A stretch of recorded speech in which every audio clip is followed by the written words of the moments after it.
Hey y'all, hey y'all, hey y'all, hey y'all. Good morning.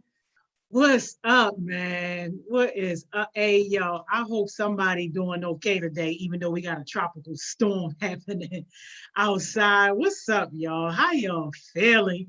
Hey yo, I ain't never late, y'all. Chill on me. Miss Simone. Good morning. Hey, Yo, Miss Joni. Hey, Heartbeat. Can you hear me? yeah, we can hear you, but now we can there you go, you back. All right. We got the ghetto. Yeah. Yo, hold up. Why is looking all sunny where you at? I know, yo, we just got through the storm. When I say it was looking real Noah's Arky out here, I was like, Jesus, build the boat. Where y'all are y'all in North Carolina? No, we're in Virginia right now. We got a late start, but can you hear me? Yeah. I Okay, can hear good, you. good. I'm trying to get Yes. still because your video keep going in and out.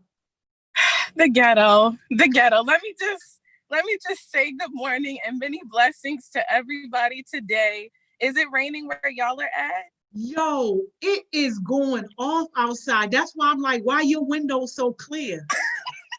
When I say it was pouring flood warnings and everything, I said, all right, Lord, let me play my gospel.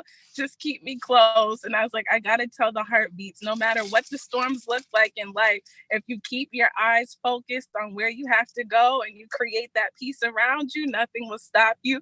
And you'll be out here looking sunny. Let me see it. How do I turn my camera around? Come on, Miss Simone, please do All because your right. skin is flawless. Oh Thank yeah, you. that's beautiful. All right. So don't worry. Sunny days are coming. We just got to hold on. Hey Miss Simone, real quick. I know you gotta go, but for the people who like to sleep the storm away, can you talk to them real quick? No, you got to wake up. You better put your music on. You better take that bonnet off, throw it in the air, shake your mom, get the boss sauce. You have to hype yourself up because that's exactly what they want you to do. They want you to fall asleep and let the storm pass you by. Real successful people stay focused on their goals in the midst of the storm because you will get to the other side. Exactly, So, y'all. While everybody else sleeping, while everybody else got that lazy bone, you are working, getting it done. Thank you, Miss Simone. I love y'all so much. Have a great, great day. And I will see y'all tomorrow. Hopefully, not in the car, hopefully, in a hotel Wi Fi ghetto area. But I'll see y'all. Thank you, Miss Simone. Safe travels. Please let us know when you touch down. I will. I will. I love y'all. Bye. We love you more. See you. Y'all, how cool is that, man? Yo, that's dedication right there, yo. Miss Simone, even on the road, still gonna call in and say good morning to us, yo. Like, that's what's up. But look, man, yo, if this tropical storm got you down, if this rain got you feeling like you sleepy, like you tired, you just want to be lazy today, yo, shake that off of you, yo. Shake that off. When the world sleep, yo, that's when it's time for us to really work, especially for people that got businesses and for people that got goals, yo. You got to use opportunities like this where everybody else is slacking, where your competition is sleeping, to get up and make it happen, yo. That's what you got to do, yo. Like, come on, man. Gotta be keeping it moving. But look, y'all, look who's stepping in for Miss Simone. That's what you got. I'm excited about this one. Journal J. Gotta be keeping it moving. But look, y'all. What's up? Look who's stepping in for Miss Simone. All right, we got to push your mute real quick. Journal. So There we go. How you feeling? the little thing. I'm doing good, and you? Good. Yo, you stepping in all week for Miss Simone. Yeah, I got to. That's my favorite mentor. I gotta represent for her. So today we were supposed to talk about like being a girl who like living in the life of a girl who likes girls, but my partners canceled on me, and one of them did not respond. But it's all good in the hood because me and Miss Simone had a backup plan before you even try to look at me and call it ghetto. I'm not trying to look at you and call you ghetto, but I'm just saying the fact that your topic is what it is and everybody bailed out, just let everybody know right there that don't work. Right. Well, Anita said she had an appointment and Elder got her teeth pulled, so she can't talk. So I couldn't ask her. And I'm not going to approach anybody and be like, hey, you like girls? Because that is weird. So Wow. Wow. Miss Simone, Miss Simone, she can't hear you. come get him. Hey, Oh my gosh. That is so yo, good, Miss can, Jonas. can we say good morning to these teams, y'all? You prepared for that real quick? Can we just say good morning? And I gotta shout out I know the J Show and the Real Spill, and I think Team Lizzie, they were saying that the morning jewel today was really hitting. So I'm glad that somebody got something out of it. Definitely. Well, Eh, who we starting with? Well, we already know who in first place, so might as well go ahead. eh, what you mean, might as well go? You see the haterade? No, you might as well tell us who it is. It ain't Who even in first place, y'all? Aubrey. We already know. Homie hold down the first spot Team Breezy. yeah. Team Breezy all day long. So you got to say good morning to Team Breezy, don't you? Morning, Team Breezy. Yes. Holding down that top spot, taking up all the boss sauce, all the bread, shining out all our stars just in here. Come on, Bree. Yo, good morning, Team Breezy. Good morning, team. Yo, we love to see it, yo. Definitely. Team Common. Team coming up there. Yo, What they they doing? need an emoji, yo. Y'all got to put the cold face emoji, yo, because Yeah, that's that's AKA Team her. Cold in the summer, yo. Where y'all at? Well, at least the rain out. It may be defrosting them. Oh, dang. Nobody. Yo, who's coming for y'all? Good morning, Team Common. Hey, Team Dom, Team Dominique. Team Dominique. Is she here? What's up? Hey, yo, that's them Dominators, AKA them Dominators. What's up? Hey, Chloe got the emoji for Team Cold in the summer, yo. Yeah, I love it, Chloe. I'm okay. Okay, y'all still so cold out there. I ain't mad. Who that? Yo, Team Dominators, where they at, yo? What's good morning, y'all. Hey, Team Evan, yo. See that bread, y'all. Y'all better get up. We got some bread to bake this morning. Look, I'm on Team Evan, and if you're not up and in that oven in the next 5 minutes, you can't have no bread. You can't. I think they in the oven, yo. They're not. I don't know. Oh, there they go. There they go. Right, DGO dropped them bread. Drop them bread loaves. What's up, Team Evan? Good morning. Yo, Team Lou. Team AKA Team Legendary. Good morning, y'all. How y'all feeling? What y'all doing out here in this storm, Team Legendary? I need y'all. Where y'all at? Yeah, get up. Yo, Team Tremaine. Good morning, yo. Team Tremaine. I love Team Tremaine. They just got the aesthetics coming through. I know, yo. AKA Team, you tripping if you think I'm slipping. What's up, y'all? Good morning. How y'all feeling? Hey, Brandon. I know, y'all. Bust us. Team Brandon. Team Boss Sauce. You know about that Boss Sauce, y'all. AKA Boss Moves Only. What's up? I had to put a little bit of it on my bread real quick. I had to taste it. I had to know if it was authentic. I cannot, yo. Team Alma, what's up, y'all? Them all-stars, yo. Them stars about to come through. I think they represent the most today, Mo. Their stars always, yo. Yeah, well, yeah, they got to. Good morning, y'all. How y'all feeling? Hey, yo. Somebody said it was August, yo. Team Entanglement on the thrive, y'all. Come on, y'all. Team Entanglement. We got to do better. Good morning, Team Entanglement. Hey, yo. I don't like Team Entanglement. I don't like August. And even though my name is Jada, don't mix the two up. Hey, yo. There's no entanglement with Jada. Let me find out you got a love-hate relationship with Team Entanglement. Yes, I do. Well, yo. So, I was thinking about it. And because me and Miss Simone had something planned, you know, for a backup, it was basically to tell my story for real about like who I am and like what I came through and stuff like that. So that like everybody else could like know me a little more and like we could like, I guess, build relationships, because one thing that I was always taught from HeartSmiles besides consistency is transparency. And then I hear a lot of people talk about that, especially when I was writing a piece about Brandon Scott Sunday for USA Today. Everybody, his main word was transparency and consistency. And I just was like, I felt like I was sitting in another meeting with HeartSmiles and I was like, well, if everybody else see that and that's what he want for the city, then why don't I give out some transparency too? You know? So yeah. My name is Jada Johnson. I'm not gonna give y'all my middle name because that's ghetto. Thug out. But so I guess I don't even know where to start for real. But like I kind of came into HeartSmiles from I was working with another nonprofit, and they taught me how to be like a conversation facilitator. And I started there when I first started Western. It's called No Boundaries Coalition, but at the time, it was called Baltimore Algebra Project. So that's where I got started at. That's kind of where I started to come on my show and experience high school a little more. And we focused on different things like the food desert that's in 21217, which is Penn North, Upton Avenue Market, stuff like that. We focused on advocating and tripling the voting in 21217 as well. And we did a couple of other things like youth advocacy. We focused on like recs and parks and like getting schools to be better funded. And like we had like a whole agenda, and we was going to councils and talking to the people and talking to City Hall and telling them that like Baltimore City is in some real help, like need some real help. We in like a real problem here. So everybody was like, okay, you know, the council people was like, okay, we gonna see what we could do, stuff like that. But nobody really got back to us. So that was my freshman year. So sophomore year came around, I was still working at the the little food spot, and I was still like helping bring in revenue with like fresh fruit and produce because I started on Saturdays, and that's how I got my community service hours.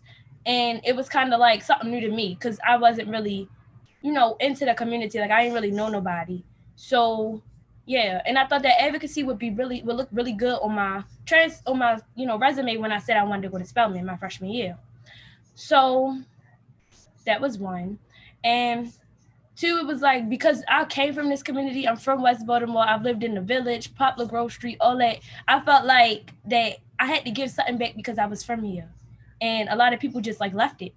So yeah.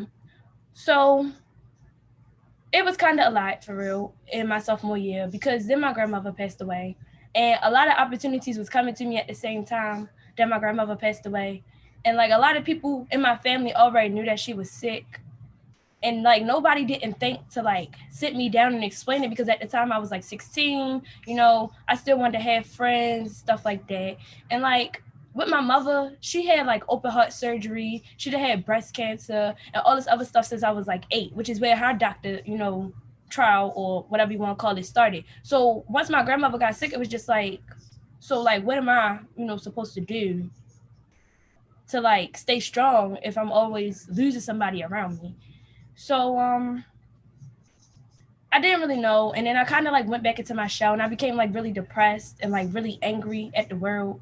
And like that's actually how I knew young Elder before I came to HeartSmiles, because we used to be friends. And like one of her mutual friends, or one of our mutual friends, had told me that, oh, I got a friend, her name is, not gonna disclose her first name, and she's like really, you know, high spirited, and maybe she can help you. So I started talking to Elder, and then like it wasn't enough. Like I was still grieving to the point where though I just had to tell everybody like I can't, like I need to back up. You know, y'all go ahead to figure this out without Jada right now because this is not for me.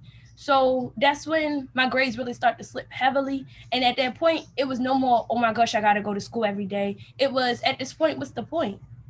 And like at that time too, I was trying to maintain a job because my mother wasn't helping me, and my grandmother passed away. So I was like out there at like 16. And at that time, you wasn't making right decisions or conscious decisions at 16 because I started working out Governor Ritchie Highway, which is in Glen Burnie, Maryland, at Boston Market, to be a lobby attendant. And I only got like 3 or 4 hours a week. So I would get there like 5. I would go home at 9. I would get home in the house like 11, 12 maybe.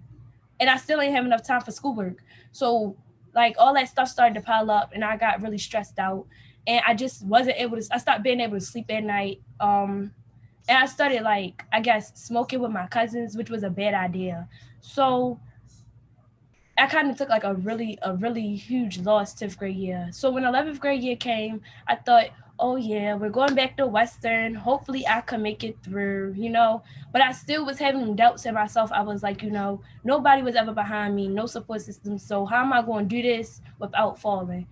And I tried to like push myself real hard, and I pushed too hard. And it's kind of like I kind of fell a little. So 11th grade year came. Well, after 10th grade year was bad, and I was like already skipping school. 11th grade year came, and I was still skipping school, and I was still getting in trouble, and I still felt alone. So like that's when it's like you could tell that I was depressed. I would wear sweatpants and hoodies all day. I did not care. I did not dress up for no events. I did not go to no senior events. Nothing. Um, Mainly because after my grandmother passed away, me and my mother relationship really just got worse because my grandmother was the person who took care of me like all the time. Christmases, Easters, everything was with her. And like that was like I don't know, that was my rock. Like who else could I go to and be like, "Hey grandma, I don't know," without, anybody else coming up and standing behind me. Like when graduation came, 8th grade year, she had the dress. She walked in the room. She's like, "I got all this stuff. Your hair appointment down the street, like prepared." And I didn't even think that for her. So it was kind of different for all my junior events to come, and nobody was there like, "Oh yeah, Jada, we got you." So I already knew all my junior events was coming. And I had talked to my sister, and she was like, "Well, Jada, you could work at McDonald's. This is where I started at. I used to work here. I know the people, yeah." So I started, and it was cool. I was making a nice bag, stuff like that. And it wasn't like too much for real. But after me not having a job and me like not knowing what to do, and all my grades just fell in 11th grade year, like prom and all that, I kind of missed all that stuff because it was like I didn't have no self-confidence after a while, especially because like a lot of people was like, "Oh well, Jada would be pretty if she got her hair done." Like people would say stuff like that, and they'd be like, "You don't even know me. Like, how do you know I got enough money to get my hair done?" And I didn't. So like that kind of played a part in like my self-esteem, and like I didn't look like everybody else that went to Western. Everybody at Western had a cousin in the upper grade or in the same grade or in the lower grade. So everybody had family, and I was really like there like by myself for real. And that just didn't help to the isolation because after me and my mother had a rocky situation, I had moved out Sedonia with my cousin, with my brother and my sister, which is on my father's side. And they had also lost my grandmother too, so they was pretty understanding about me grieving and stuff.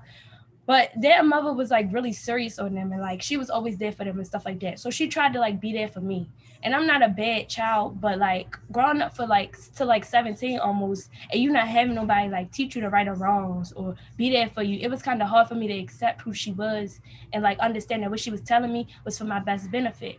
So after we had like an argument or whatever, she kind of was like, "You can't live in my house no more." Mind you, I had an active CPS case because I got in a fight with my mother.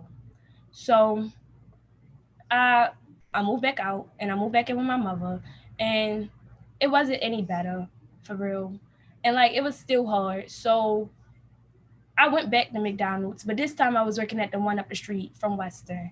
And now it's like senior year here. Mind you, junior year, ghetto, trash. Like my grades was bad. And so like I met this girl and she was kind of like helping me. So third quarter, I got a 3.0. That was like my first time ever getting a 3.0 since in all 4 years I stepped into Western.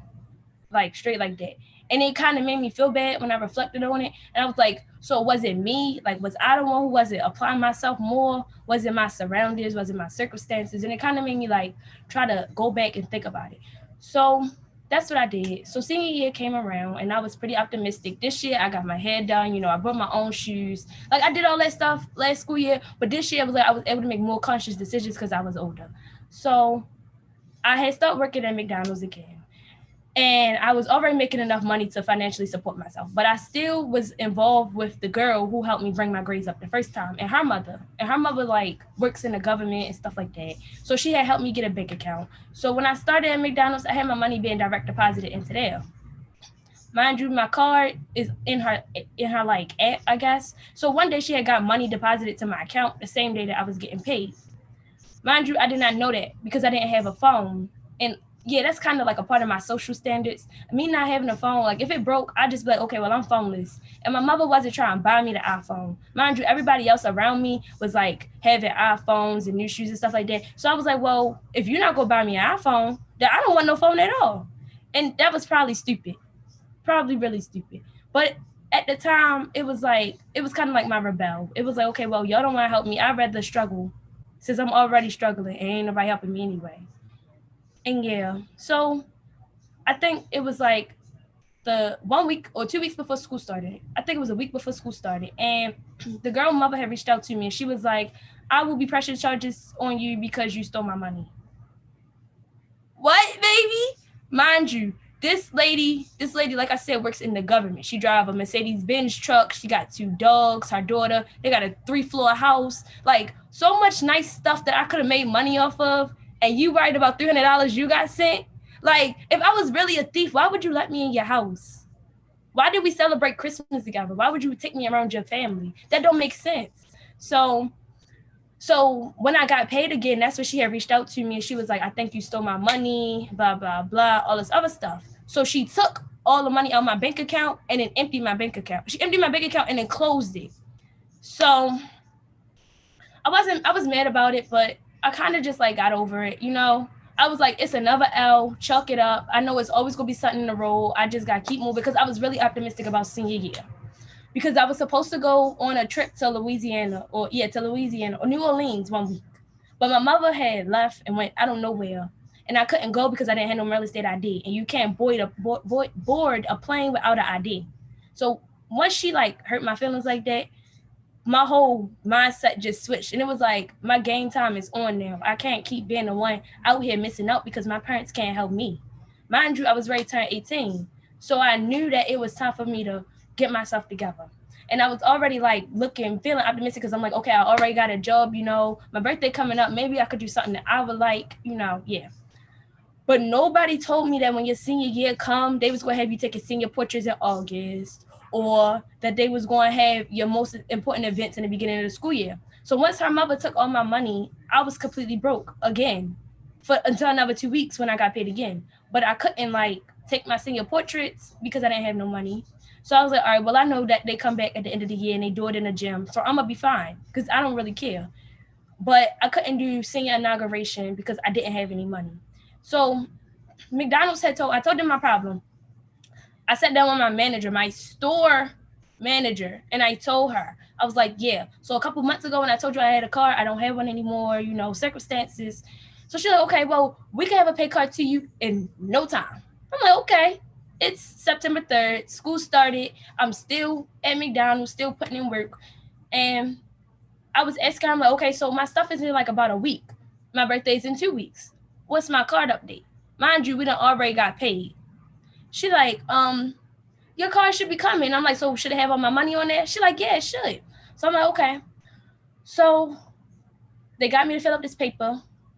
No card was there. The next day, no card was there. The following Tuesday. So we got 1 week to senior inauguration, or a few days, about 3. They gave me my card on Wednesday. Senior inauguration was Friday. I activated my card on Thursday. There was no money on that card.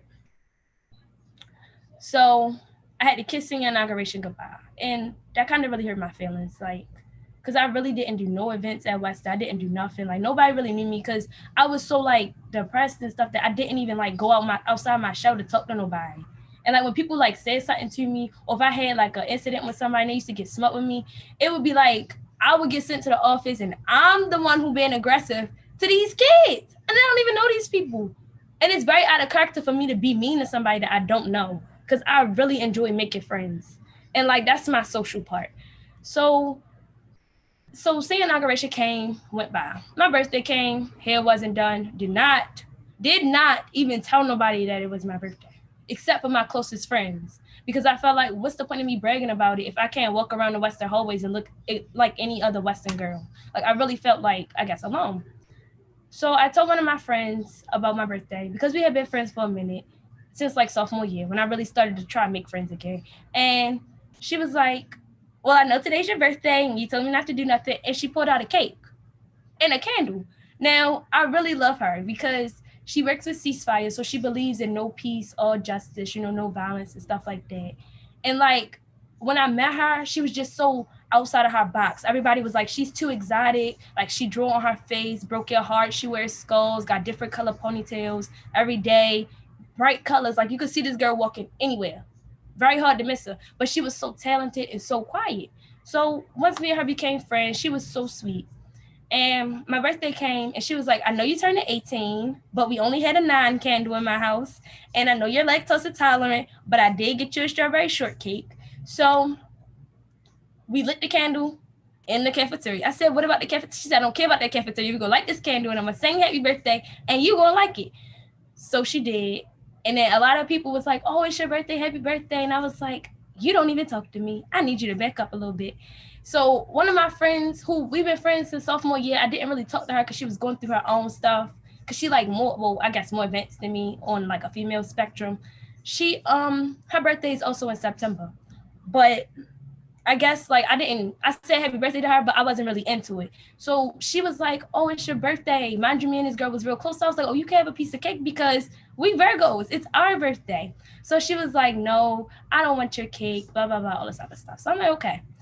So the cake was really great. And we went outside and we took pictures. And like, I was really happy. I was walking around school. I was like, yeah. And that's supposed to be your girlfriend. And she bought me a cake. But I still wasn't happy about it being my birthday. Like, it was like, okay, that's my birthday. Congratulations.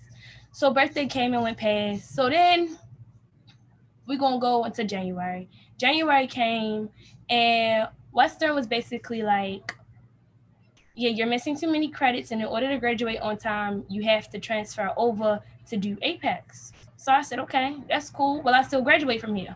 She said, yes. She said, yes, yo. So she came back to me one day before I was supposed to be transferring to tell me that I was no longer going to be able to graduate from Western. And then once I transferred, it was done for. And I wasn't coming back. And I kind of cried a little because I was like, yo, my grandmother passed away. I came to Western because even though everybody was like, don't go to Western, I still came here. My grandfather, he wanted me to go to Emerson. My grandmother was like, I don't care where you go. As long as you know how to get there, that's fine with me. And you come back with something. So I was already going against everybody when I said I was going to Western. Now, my mother's mother, I'm close to her, but like, it's not the same relationship as my grandmother because that's my mama. And I'm always going to be my mama's grandchild. Even though we be having problems, it was still like, it meant different for my grandmother to be like, you know, yeah, like you really going through this and you going to do it. Because I can't remember a lot of stuff, but I remember all Christmases, hang with cousins, and those memories really resonate with me. Like Easters and stuff, that was always my father's side of the family. So like, when I was like put out of Western, it was like, I failed. And like, I really hated myself for that for a long time. Like to this day, I won't even wear my class ring that often. Because I feel like I didn't earn it. I didn't deserve it. It wasn't mine. Even though I got people to like put up to this class ring. This class ring was like $500. And I really, really wanted to feel like the Western spirit, but I didn't feel it. So once they told me I couldn't go there no more, they transferred me to Harbor City Harbor City, Achievement Academy, whatever it's called. Mind you, this school is a whole flip from Western. When you first walk in, it's metal detectors. You got to take your belt off. All this crazy stuff. Mind you, when I was younger, my cousins was like, when you go to high school, yo, you got to be careful. It's going to be high school fights, blah, blah, blah. I made it through my 3.5 years without getting any fights. And I was minding my business. I was doing good, you know. I was like, okay, I ain't get suspended yet. For the most part, we doing good in here. Because I did have a problem with adults, and I did get in-school suspension every now and then. But not having a parent as your advocate, and you feel like everybody always attacking you, it kind of made me really angry. So they put me out, and I started at Achievement Academy, and I was like, bro, my life cannot fall apart anymore than what it already did. There's nothing left to it. I lied. So the girl who mother had accused me of stealing her money and emptied out my bank account had started working at No Boundaries Coalition. But I was the one who told her to come there when we was cool. So mind you, at Western, you get a big sister. My Western Dove big sister started dating her. And then they started popping up at my job together and then leaving together and hanging out together. Mind you, I told my sister, I said, do not talk to that girl. Do not date that girl. Do not do none of that because you're my sister. Did you tell her why, or you just told her don't do it? I told her why, but they shared the same birthday, so she just ignored everything I said. She's like, oh, well, we twins. Mind you, this is the same person who tried to talk to another person who I used to talk to in 10th grade. So I'm just like, yeah, this girl obviously can't be my sister no more. This girl done for, like, done, bye. Like, don't talk to me no more because you is done. So that like, it really played a part because when I first started Western and like I was like happy, she was the person who I was always around. We have videos. Like I made her a birthday flipogram. That flipogram was 4 minutes and 32 seconds full of videos of us always hanging together. And each clip was 5 seconds long. That's a lot of videos. So I really felt close to her. Like that was my big sister, you know, all that. We had sleepovers and stuff. So when I found out that they was like talking and everybody wanted to lie to me about it, I'm not dumb.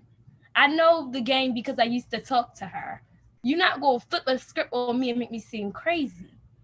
So yeah. She like, oh no, we just birthday twins, you know, it's nothing like that. Yeah. Okay. And I look like Boo Boo the Fool to you. So they was at my job one day. Mind you, I make friends with boys really easily because I do like a lot of boy things. Like I like to, well, I don't know how to play basketball. I'm not good at sports, but because I have so many boy cousins, I always knew what the boys was talking about. And because I'm in the females and boys always try to talk to me, I'm like, no, you know, I'm in the females. We like the same things. I need you not to come off on me. It kind of like made it easier for me to be friends with boys because I'm way more comfortable with having brothers. So I had these two boys that I called my brothers that I met from another organization, and they started working with us at No Boundaries as well. So I was telling my brother, I'm like, yeah, bro, you know, this, and this. And now she's sitting up there with her, and we got a meeting. This is a closed meeting. What is she doing here? So he like, yo, calm down, da-da-da-da-da, all this other stuff. So I'm like, okay. So the meeting start. Mind you, at No Boundaries, they not bad people. Mind you, I was president there. I was there for 4 years. You know, I held a good reputation for the most part. And I was still going through stuff, and I still tried to maintain that. Yeah, Miss Joni do look stressed, y'all. I'm very stressed. I'm very stressed. So I was like, okay, they in here. I'm still a youth member. I'm still an advocate. I'm still a facilitator. And of all things, I'm in here by myself. No friends, no none of that. And I'm going to be able to hold myself, you know, together while they in here. So we was in there, and one of the boys, I'm going to name him Nathan. Nathan is about really tall. James know who I'm talking about. He real tall, he dark skinned, he a little heavy. So he just had like a surgery because he had a football accident, but he was okay now. So he came, and he was like one of my brothers too at first. We not cool no more. He made the comment. We was in there, we was having a meeting, and it was like really making me upset. Like everybody was like, I guess trying to gang up on me about some idea I presented to the group for whatever we was doing. So they tried to play with me. So I started to get irritated. He said something about them two, my ex and my sister, and all I saw was red. So I was like, what you want, fight me? Like, you got real beef with me? Like, you really trying to play with me in front of these people? Like, I won't beat you up? Mind you, he's 6'1" and I'm 4'11". Of course, I wasn't going to win, but I wasn't going to go without a fight either, because now you geeking. And when I first met Miss Joni, she was like, I told her about this, and she was like, yo, I don't care how wrong nobody was, you need to apologize. If not for them, for you. So I didn't do nothing drastic. I just threw a marker at him twice, 2 markers. And they took me off leadership because they like, I'm wrong, I'm disrespectful, I put the group in jeopardy, blah, blah, blah, all this other stuff. So I'm like, so nobody heard what he said to me? Because in this group, it was not more men than female, but a male held the top spot. So I felt like he was trying to mansplain me. And I'm like, you don't even know me. Like, I need you. No. So it really pissed me off. Yes, yo, I threw markers. I think it looked like this. I threw 2 of them. I threw a red one and a black one. So they took me out, and they was like, Jada, yo, you was wrong. You was completely wrong. Mind you, before all this happened, I was still into No Boundaries. And they was like, well, we heard of this group called HeartSmiles, and we want you to find out what it's about. Mind you, I'm not into meeting new people all the time because I was already stressed out. So I was like, okay, all right, I'm going to go and I'm going to see what it's about. So I was asking everybody in the group, I'm like, hey group, y'all want to come with me? Y'all want to come with me? All this other stuff. Nobody in the group decided to show up, and we had tried to do this meeting 3 times. So it was now Thriving Thursday. I think it was Wednesday I came. No, it was Thriving Thursday. It was Thursday, and I had met Jamira through McDonald's because that's when me and her started working at together. And she told me that she was at HeartSmiles. So I was like, okay, y'all, don't get excited. You know how that movie is with the little emotions in your head. I was like, all right, y'all, don't get excited up there. But I think we ready to go to HeartSmiles, and we could go with Jamira, because you already don't know nobody, and you don't want no beef with nobody. So I'm like, oh, all right, I got this. Because I had already heard about the group, but I never met nobody that was in the group. So I was asking Jamira a lot of questions about it. She was like, the first person she told me about was Miss Joni. And I was like, oh, Lord, somebody help me. Because Jamira had something she had to do for Miss Joni, but I think that they had put her on a schedule. And she was like, well, I really need this money, but I really need to go help Miss Joni. I was like, well, what you going to do? She was like, well, I can't go in. Can you cover for me? I was like, oh, I can't cover. I can't. So she's like, Miss Joni gonna be really upset with me, and I'm really gonna let her down, and I don't want to do that. So I was like, okay, what can I do? Let me think. I cover for her, for real, kind of. I kind of try to go in for her or whatever. So I guess she had. I think she went to work anyway, though. I'm not even sure, because after Miss Joni had fussed her out, she was like, I'm just gonna go to work. I just don't even feel like doing it no more. That's not funny, Miss Joni. You had that poor girl stressed like that. So I was like, oh, she already talked about Miss Joni. I'm a little nervous. We gonna see. So I got there, right? I got the HeartSmiles. I was with Jamira. Jamira was telling me all the people, and I ran into Elder. So I'm like, mind you, I ain't talked to this girl since 10th grade year after my grandmother passed away, and I kind of pushed. Well, me and her still had communications a little bit before she changed her number. And like one time I dialed it. I was like, I wonder if this is still her number. And I called her, and she answered. And I was like, ooh, ooh. So I had ran into her again, finally, and I was like, alrighty. That's young Elder. Well, I call her by her first name. She was like, don't nobody call me that, and you're not going to call me that here. I was like, oh, my bad. You didn't even have to run down there with me like that in the bathroom about your name, baby. Sorry. So Jamira was like, how do you know young Elder? I was like, young Elder? I had to catch myself. I was like, oh, I met her a long time ago. So that's when I had seen, I think the first person I had seen was Marcus Allen, Marquay, Jaheim, and Stinker. Mind you, I spoke to Marcus Allen, but he was like really tall, and I kind of felt weird. I was like, all right. And then Shalal, and I was just like, who is this? The team of the Amazons? Why are these people so tall? So I met Marquay, and Marquay was like, hey, my name's Marquay. And I was like, hey, Marquay, my name's Jada. And I met Trinity next. Mind you, Trinity went to Poly.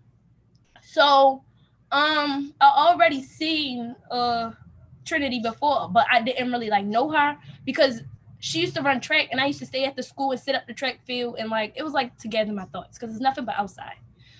So I had already seen her, and then it was Summer and what's her name? Yeah, Ari. I always mix their names up. I didn't know who they was. I couldn't tell a difference between them. So I had seen them, and I'm like, oh, they go to Western. Okay, well, put on a smile, because I don't know Western. I was like, put on a smile. And they just looked away. I was like, oh, baby. All right, I'm going to keep going with my day. So Jamira had sat on the other side of the table, and she left me, and she's like, I got to present to the team, so I'm going to go over here, and blah, blah, blah. And I'm like, you going to leave me over here with these people? All right, cool. So Elder had sat next to me, and Elder's like, okay, how have you been? And I'm like, you need to back up too, because I'm already on edge, because I don't know these people, and I'm like a little nervous. So that's when I met Jaheim too, and Jaheim had his earphones in, and I'm like, well, if he acting nonchalant, let me grab my AirPods. No. Elder kept, so what you doing? What you listening to? What are you doing? What are you listening to? And I'm like, Elder, leave me alone. Leave me alone. So I put the AirPods back in. So Jamira like, how do you know her for real? And I'm like, don't talk about it. So then we was like in and out the hallway. I had seen Miss Morgan. I was like, oh, she wears scarves. I like her. Okay. And then I had seen Dr. Mo, but I didn't know who Dr. Mo was. And I was just like, okay, well, she's probably just a youth liaison. So I spoke to her. I had seen Miss Squirrel. And then me and Jamira, she had took me in the hallway. And she was like, Miss Joni should be on her way here anytime now. Where is she? So I'm like, dang, all these people in this ain't Miss Joni? Well, where they at? So we was in the hallway. She was like, Miss Joni is coming. She is on her way. So I'm like, okay, I'm gonna meet Miss Joni, because Jamira like, you gotta meet Miss Joni. You can't just come to HeartSmiles and not meet her. So I'm like, all right. So I tried to speak to Miss Joni, but everybody was running up to her. So I'm like, well, she don't know me, so I'm gonna just sit right here and mind my business, you know. And I kind of got nervous. And then that's when Stinker came in, and James came in, and the light skinned girl that Stinker friends with came in, and Rabbit, and all these people, some more people. So Stinker had sat somewhere in the back of the room or across from me, I think. She was sitting at the front. And James was on the other side of the table with these girls, and they was being loud. And I was like, is this drama already? Oh, I want to know the tea. Let's go. So I'm like, you can't think like that, Jada. So I had to like try to, I got separated. But then when I started being more nosy, I'm like, oh, they're not even being drama. I'm just being nosy. So finally we all sat down and Miss Joni came in, and I'm just like, all right. I guess that got to be Miss Joni. She the only person in here with sweatpants and a t-shirt that say HeartSmiles. She like, sorry I'm late, y'all, but I had a meeting. I'm like, okay. And then she started talking, and everybody just shut up. I'm just like, well, gosh, is this the Wizard of Oz? She just shut everybody down like that. Like, everybody just quiet. Nothing. So I'm like, all right. So I sat there and I was quiet. And then she said something to me, and I just was like, I had to stand up, and I had started talking, and I was like, okay. And I sat back down, and she was like, okay, well, that's Jada anyway. I'm like, well, dag. Okay, go ahead. So then, mind you, I didn't know Corey and Stinker was related. Like, that went over my head twice.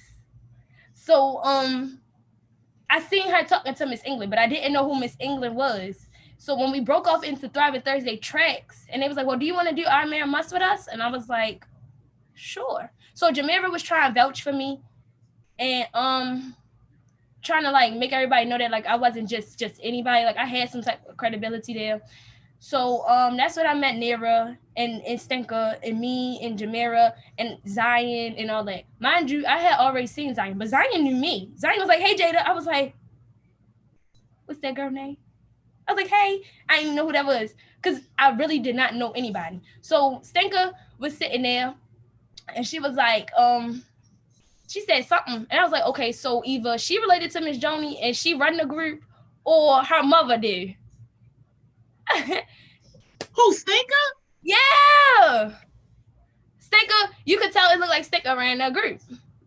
So yeah, so I let all that slide. So I had became friends with everybody, and I was like, okay, cool, you know, it's not too bad, you know, it's not too shabby. So I had eventually like started coming back more for real.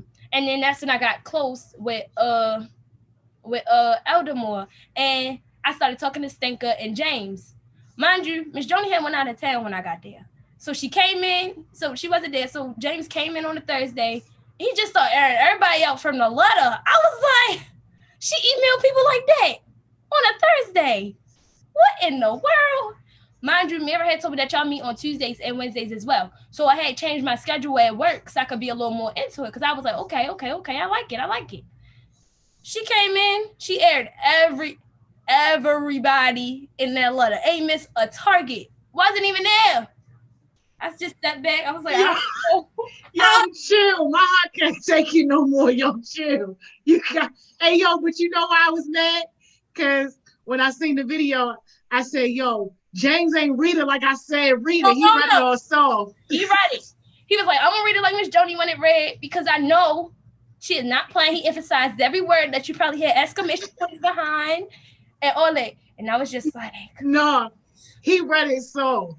He didn't read it like I said read it. I said, make sure you pierce some souls. No, he did, because after that, everybody went to that track. It was quiet. I was like, dang, he ran the place out. So yeah, that's really what happened. Oh my gosh. I started coming back more, and I kind of met Stinker. Stinker was like, I really thought you didn't like me. And I was like, LOL, Stinker, I thought you didn't like me either. And Stinker was like, I like everybody. So then I started hanging with everybody, and I think what really hit me was Mar, because I didn't really know him, and I didn't know he was he was younger than me. I thought he was like a cool 15, 16 maybe. And one day he was like, "Oh, can I have some of your BlizzStacks? Oh, what's this? We gotta let Bree on here though, Jada J. Like, yo, this is amazing. We gotta let her on here real quick. She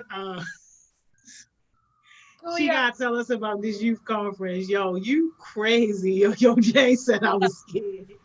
Yo, Rabbit said, can't nobody forget that letter. I didn't even know Rabbit was there. Yeah. Go ahead. What's up, Breezy Bree? Hey, Miss Johnny, what's up, Jada? What's up? Hey, yo, sorry, yo. We was wrapped up in Journal J drama, yo. No, It's good, she it's wrote good. that letter. She wrote that letter. I ain't do nothing. Can you tell us in 2 minutes what we got to do? And I'm about to get ready to drop your link in the chat for people. All right, so basically, we had to make a quiz. Well, it's a Google form. It's a Google form that basically it's like y'all are helping us create this youth sexual health conference, and we just need like a date, a time, and like we have different logos, and we want y'all to like help us pick which one fits best. And once we get everything, we're going to like have a conference for y'all. So we want y'all opinion on like what y'all want us to do, what y'all want to see to keep y'all engaged, basically. Thank you so much, Breezy Bree. And if anybody got any other like feedback or anything, can they hit up you? Yes. Okay. Yeah, I'll Can drop you my drop your IG. Okay. Yeah, I'll drop my Bree, IG. Breezy gonna drop her IG in the chat, y'all. So make sure y'all get with her. And shout out to Bree, Reality, Ma, Kaya, Fatima. They are on this planning team, and also Baby Barat. They on this plan. They are planning the entire conference with one of the directors from Hopkins. So whatever they do, we already know it's going to be amazing, and they need y'all support though to make sure that they're able to, do things that y'all want to see. Definitely. If you need some help, let me know, cause I help write or come up with a couple like a youth assemblies for like my group. All But right, we got you. I don't really, Yo, you gonna close us out with this drama, y'all? yeah. Come on, all like Journal J drama, the JJDs. Yes, yo. You making me miss But Thriving Thursdays, yo. really, Like for yo, real. We used to have so much fun. definitely like it was really fun. And she like, you better sit on the table, but sit. so so yeah, yo, that's basically my drama, my tea. I mean, a little bit of the stuff too explicit, for YouTube or YouForks. So if y'all want to know the rest, y'all definitely could hit me up. It's all about trial and error. But my jewel would be, I guess, because we going through a storm right now. I think the most important thing is that sometimes you gotta know when to dance in the rain. And that's one thing I didn't do. Instead of me dancing in the rain, I ran in the house and closed the door, locked it behind me, and set myself in this show thinking that everybody was like, I guess, against me or whatever. And it's not the case. Just go outside and dance in the rain. Don't do that now, please, because COVID is real and pneumonia. But yeah. Bree? Breezy, we need your jewel too. I know you just came on to give us that little update, but we need it. Well, since since we about to talk about sexual health, make sure you have safe sex. That's all I'm gonna say. Just make sure you have safe sex. Just saying. Have none. Absentee. If you do have it, They like 14. None.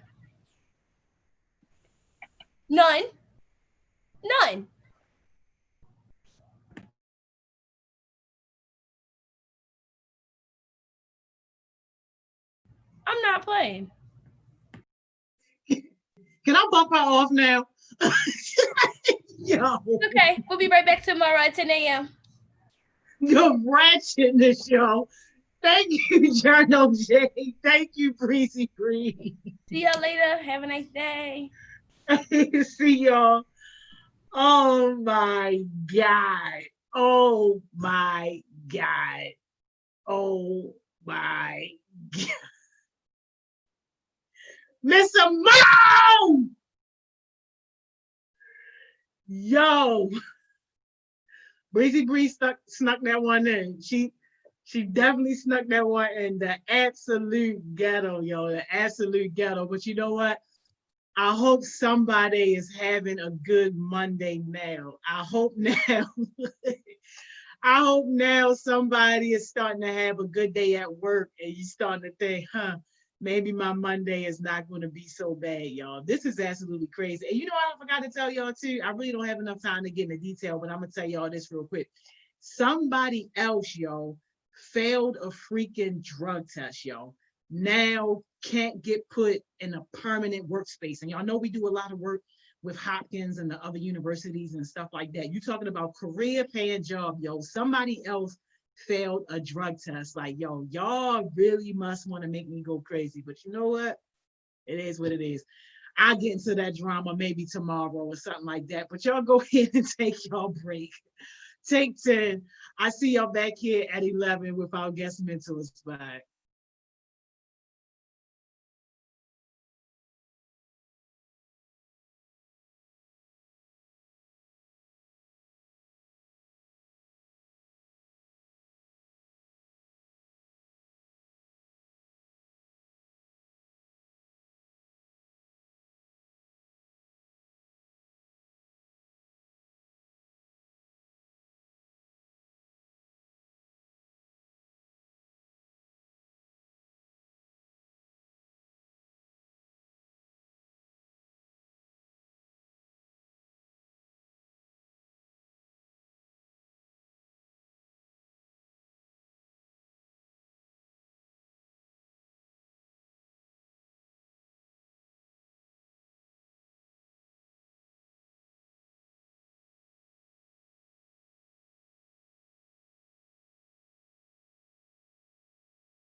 Hey y'all, hey y'all, hey y'all. We are back. We are back.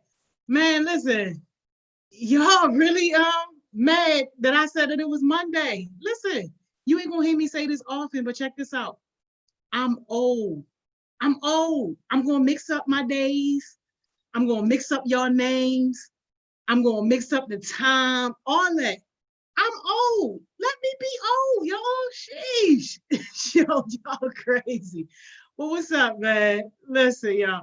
Hey, Stinker said, yo, me and Stinker are related, y'all. That's my niece, y'all. That's my niece in real life, y'all.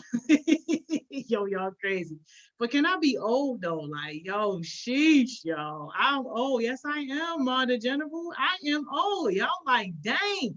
I hope y'all got that same energy when it come to y'all goals and when it come to success and when it come time for y'all to get something done. Keep that same energy, yo. I know, yo. She bad, yo. Wavy Way, she is bad. Trust and believe. Say I'm bad. Say I'm super bad. These people don't even know. They don't have no idea. But all right, y'all. Let's get into our guest mentor spot for the day. Yo. But Kizzy said you cute. She said thank you, Kizzy. All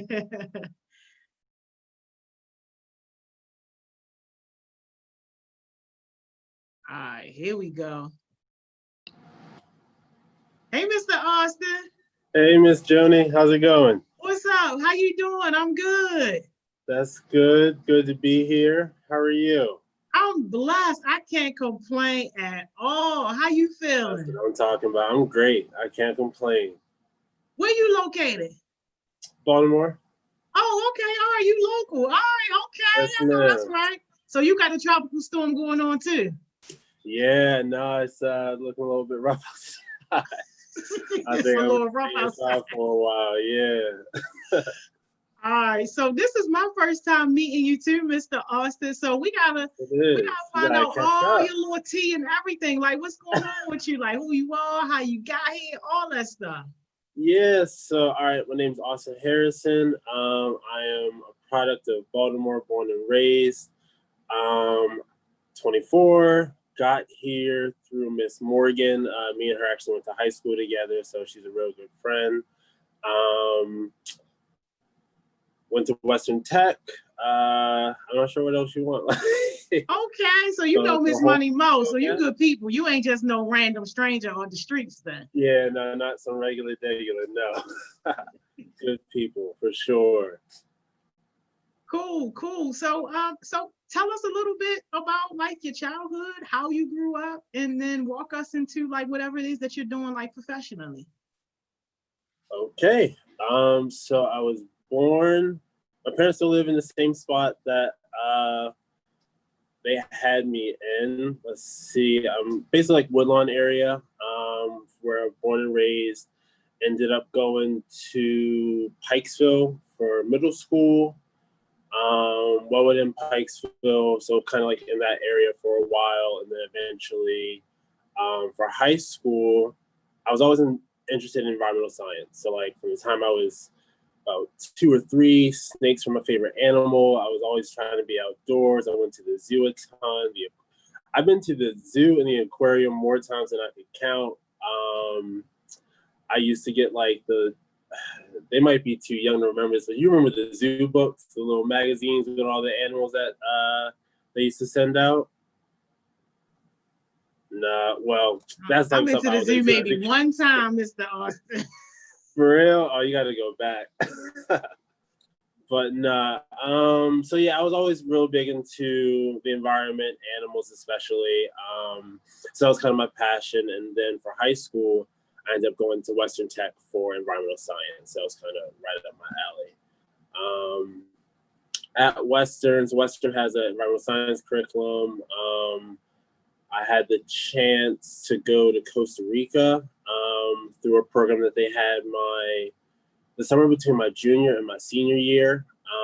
That's the first time I really picked up a camera. So I'm also a photographer. And so I spent that whole trip literally just behind the lens, snapping flicks. I probably had probably close to like 2,000 pictures over a course of maybe, I think like 10 days, something like that. So I wore it out for sure. Wow. Yeah. But let's see. At Western, took a lot of AP classes. Ended up graduating with a full college semester out of the way. So that was nice. I was a wrestler all 4 years. That was like my main sport. I didn't start until my freshman year, but I started it. I loved it, and that's all I really wanted to do. And so I ended up getting a partial to go wrestle at George Mason University, where I finished in 2018. I was a 3-year starter, academic All-American, Greco-Roman All-American. And then after I graduated, I ended up going back to Western, and I've coached the past 2 years at Western. Got a state champ under my first female state champ in school history, so that was dope. And also a couple-time runner-up and some other placers. So it's been a good couple of years back at the Tech. Wow, all that greatness. Yeah, it's I appreciate it. It's my life, but it's I don't always look at it as greatness per se, and I think that's something that I definitely struggle with is maybe just giving myself the props or the credit that other people give me, but I don't know. I just be humble. So Wow. But yeah. Oh gosh. Oh my gosh. And are you doing something with like environmental science and photography like now today? So not so much environmental science. While I was at Mason, I had an internship with one of the counties down in Virginia, Northern Virginia, Prince William County, and I was an environmental technician, which basically meant I went out, I did stream restorations, I did habitat reforestations. There was like an interesting project that we had where I had to every week during the summer for really like 2 years straight, there was this beaver, right? Okay. So there's this river that goes to Quantico, which is a big body of water down by the naval base. And there was one road that took you to Dominion Energy, which is essentially the BG&E for that region. And there was one road in and out of the power plant. This beaver was damming the river, and the fear was that if the river got too dammed, the river could overflow, mess up that road in and out to the power plant, which is very important. And so they tasked me and my colleague with going out into the woods and knocking down this beaver dam once a week. And that was probably the most maddening experience I've ever had in my life because I hadn't heard it before, but older people say working like a beaver or work hard as a beaver or something like that. And when I tell you, if we tore it down on a Tuesday, that Thursday, the dam would be back and better than ever. And so, Wow. Yeah. Lots of fun experiences out with the county. But after doing that for really like 2 years, both full-time during the summer and then part-time with my other responsibilities as school and wrestling and all that stuff was going on, I decided that maybe I want to look into a different career field. And so I started looking at law. And what ended up happening was I was at a tournament and I was talking to one of my teammates' dads. Just very randomly, it wasn't the person I talked to a ton by any means. But he was asking like, what are my plans for graduation? And he ended up telling me that his sons had wrestled with a lady who was apparently high up at some firm here down in DC. And so after kind of making that connection, following up, I had an interview with her, and then that ended up being my employment. So I started working. So currently now I work as a compliance and ethics assistant at a global law firm. We have 33 offices worldwide. And so that all came from really a conversation that, if I hadn't followed up, would have been just a drop in the bucket to, however many conversations I've had with other people. Networking. Yeah, and so I hear you guys drop jewels. I'm going to try and drop little ones along the way, but you're dropping them. Networking will take you far, and there's nothing really to it. It's really just, no matter where you're from, no matter what you do, no matter what your experiences are, people are people are people. I believe you sit two people down for 5 or 10 minutes, no matter what they are, where they come from, you can find something in common. And once you find one thing in common, then you can just kind of take it off from there. And so, yeah, that was a networking thing, and it's paid off. I have been at the firm for 2 years now, just 2 years and 1 month to the day, as a matter of fact. 2 months to the day, I'm sorry. But during the time at the firm, it started with a program where they have newly graduated college students come in and rotate throughout the different business departments. And so in my first, let's say, year and a half, I rotated through 7 different departments. I can list them if it might be interesting in here. And so I was an environmental science major at Mason. So I came in, they put me in sustainability.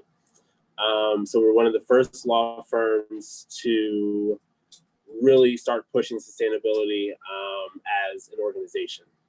So starting sustainability, then I went to support the first to third year associates with just different things that they needed, be it red lines, be it proofreading, be it drafts, things like that. I went from there into operations, which dealt with all of the physical aspects of the building. So how do we keep the lights on? How do we make sure the HVAC is working? How do we save energy and make it cost effective while getting everything that we need to get done? And actually, that was kind of my backup career option if law didn't work out. So I kind of wanted to get into the project management space. And so that was a great opportunity for me to kind of build on that idea and build on those skills. So that's 3. We're at operations. I went to diversity and inclusion, which was rather interesting being at a global law firm. Black men really are underrepresented in the legal field across the board, not just as attorneys, but I think, well, the structure of law firms is you have staff, which is usually about half. You have the attorney population, and then the best attorneys essentially rise to the position of partners. So instead of having a CEO who is the king and they reign down over everything, you have this group of people who all essentially are on the same level that bring business to the firm. And so that's kind of how the partnership works. But sad to say, I went and they asked me to do an unconscious bias presentation while I was in that rotation. And so I put it together for our HR manager, who then, he didn't quite ask me, but I knew I could do a better job giving the presentation than he could. So I fed the idea, let's say, that maybe I should catch a flight up to Boston with him. And then I ended up giving that presentation to the Boston office. So that was a great experience. We got a ton of great feedback from the Boston office. So that was cool. Left that rotation, ended up going to litigation services, which deals with a lot more of like the court processes. So how do we have this brief that needs to get filed to the Supreme Court. There's a very specific way that you have to go about filing things at the Supreme Court. You have to go to this kiosk and it has to be folded this way. You have to have X amount of copies. You have to put it in this bag and tie it up and give it to the security guard. And so I spent the summer of 2019 doing a ton of court filings and getting the chance to leave the office in the middle of the day and run around DC and go to the Supreme Court, the DOJ, and all these other entities and things like that. And so that was a great experience. And then then I went to the PA Center, which is essentially paralegals are attorneys that just don't get paid as well.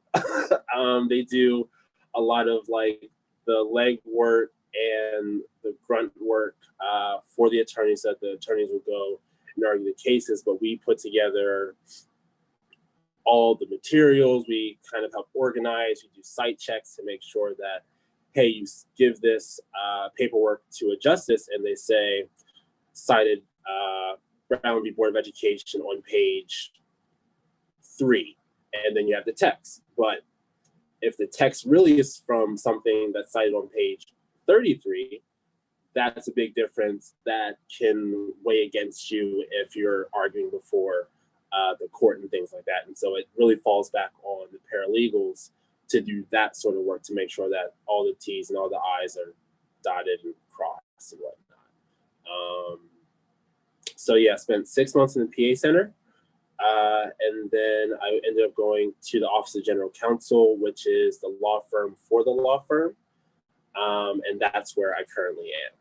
I do engagement letter work, I work with sanctions, ethics walls, all that fun stuff. And that's been the last 2 years of my career. Wow. Wow. I mean, just so much knowledge, so many jewels, all in just, that experience that you had. Did you already know that you were going to be like successful in terms of like college bound, finish school, education is the way out? Like was your family structure already in place for that to kind of be your situation? That's an interesting question. Yes and no. So I'm a first generation professional. I was the first in my family to graduate from college. My dad is really my dad was born to sharecroppers down in North Carolina, which essentially was just an evolution of slavery, if you're not aware. But my dad was born in sharecroppers, so come from fairly meager means initially. My dad graduated high school on a Friday, was working full time for the railroad that Monday. My dad made a career at the railroad, but no secondary education or anything like that. My mom went to Towson for 2 years, and then she ended up dropping out, sort of wasn't for her. And so my mom is now an office manager, essentially, for a psychologist up in Towson.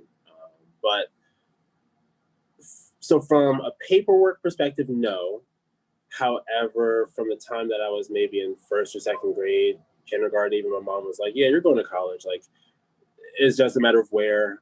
That's what we see for you. That's what you're capable of. And so that's the direction that we think you should be going in. And so that was really the foundation. It was always a hope, an aspiration, hey, you work hard, you can do it.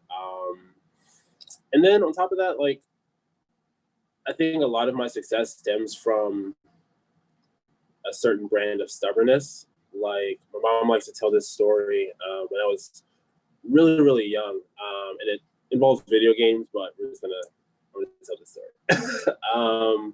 So back when I was like 6, 7, the Nintendo 64, which is ancient now, but that had just dropped.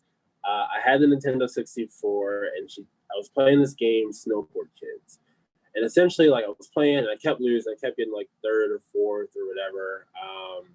And my mom said, like, at that age, I literally would just sit there and get mad and be like, no, it's not going to beat me. Like, I'm just going to sit here and keep working at it until I'm in front. And that's kind of been the way that I've approached almost every area of my life. Like, I don't think I'm particularly, I don't think I'm special. That might be controversial, but I don't think I'm special. Oh, Andre had in 1064. I like that. I'm reading the comments too.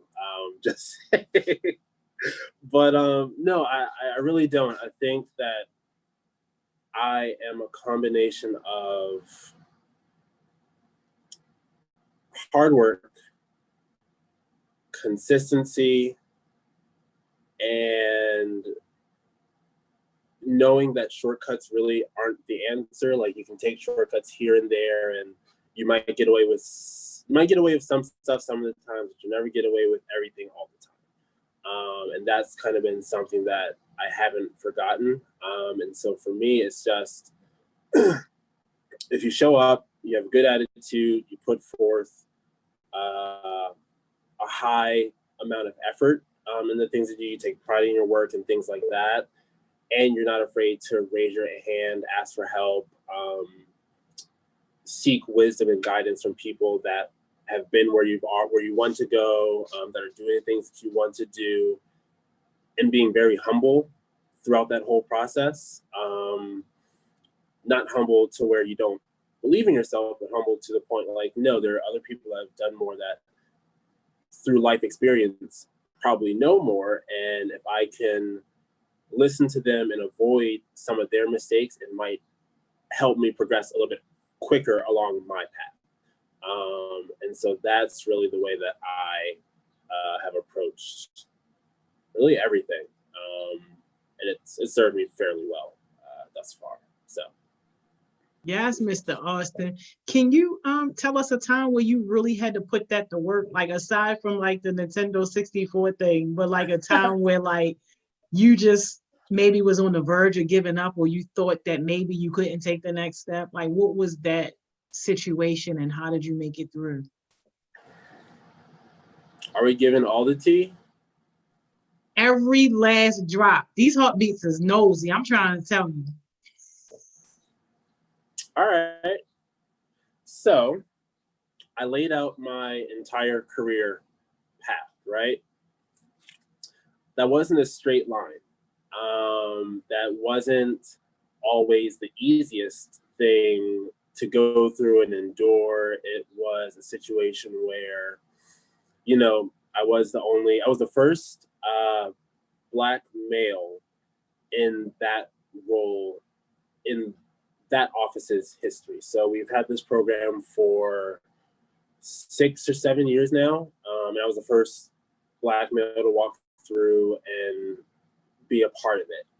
And so there were certain things along racial and gender lines at times that I had to contend with. It was, I didn't feel as though I always got preferential treatment, or sometimes I felt as though maybe my requests weren't being taken as seriously as some of my peers and things like that. And so that's unfair, and that's something that obviously I wish I didn't have to contend with. But at the same time, in my head, I'm like, okay, they're trying to play with me. I see what they're doing.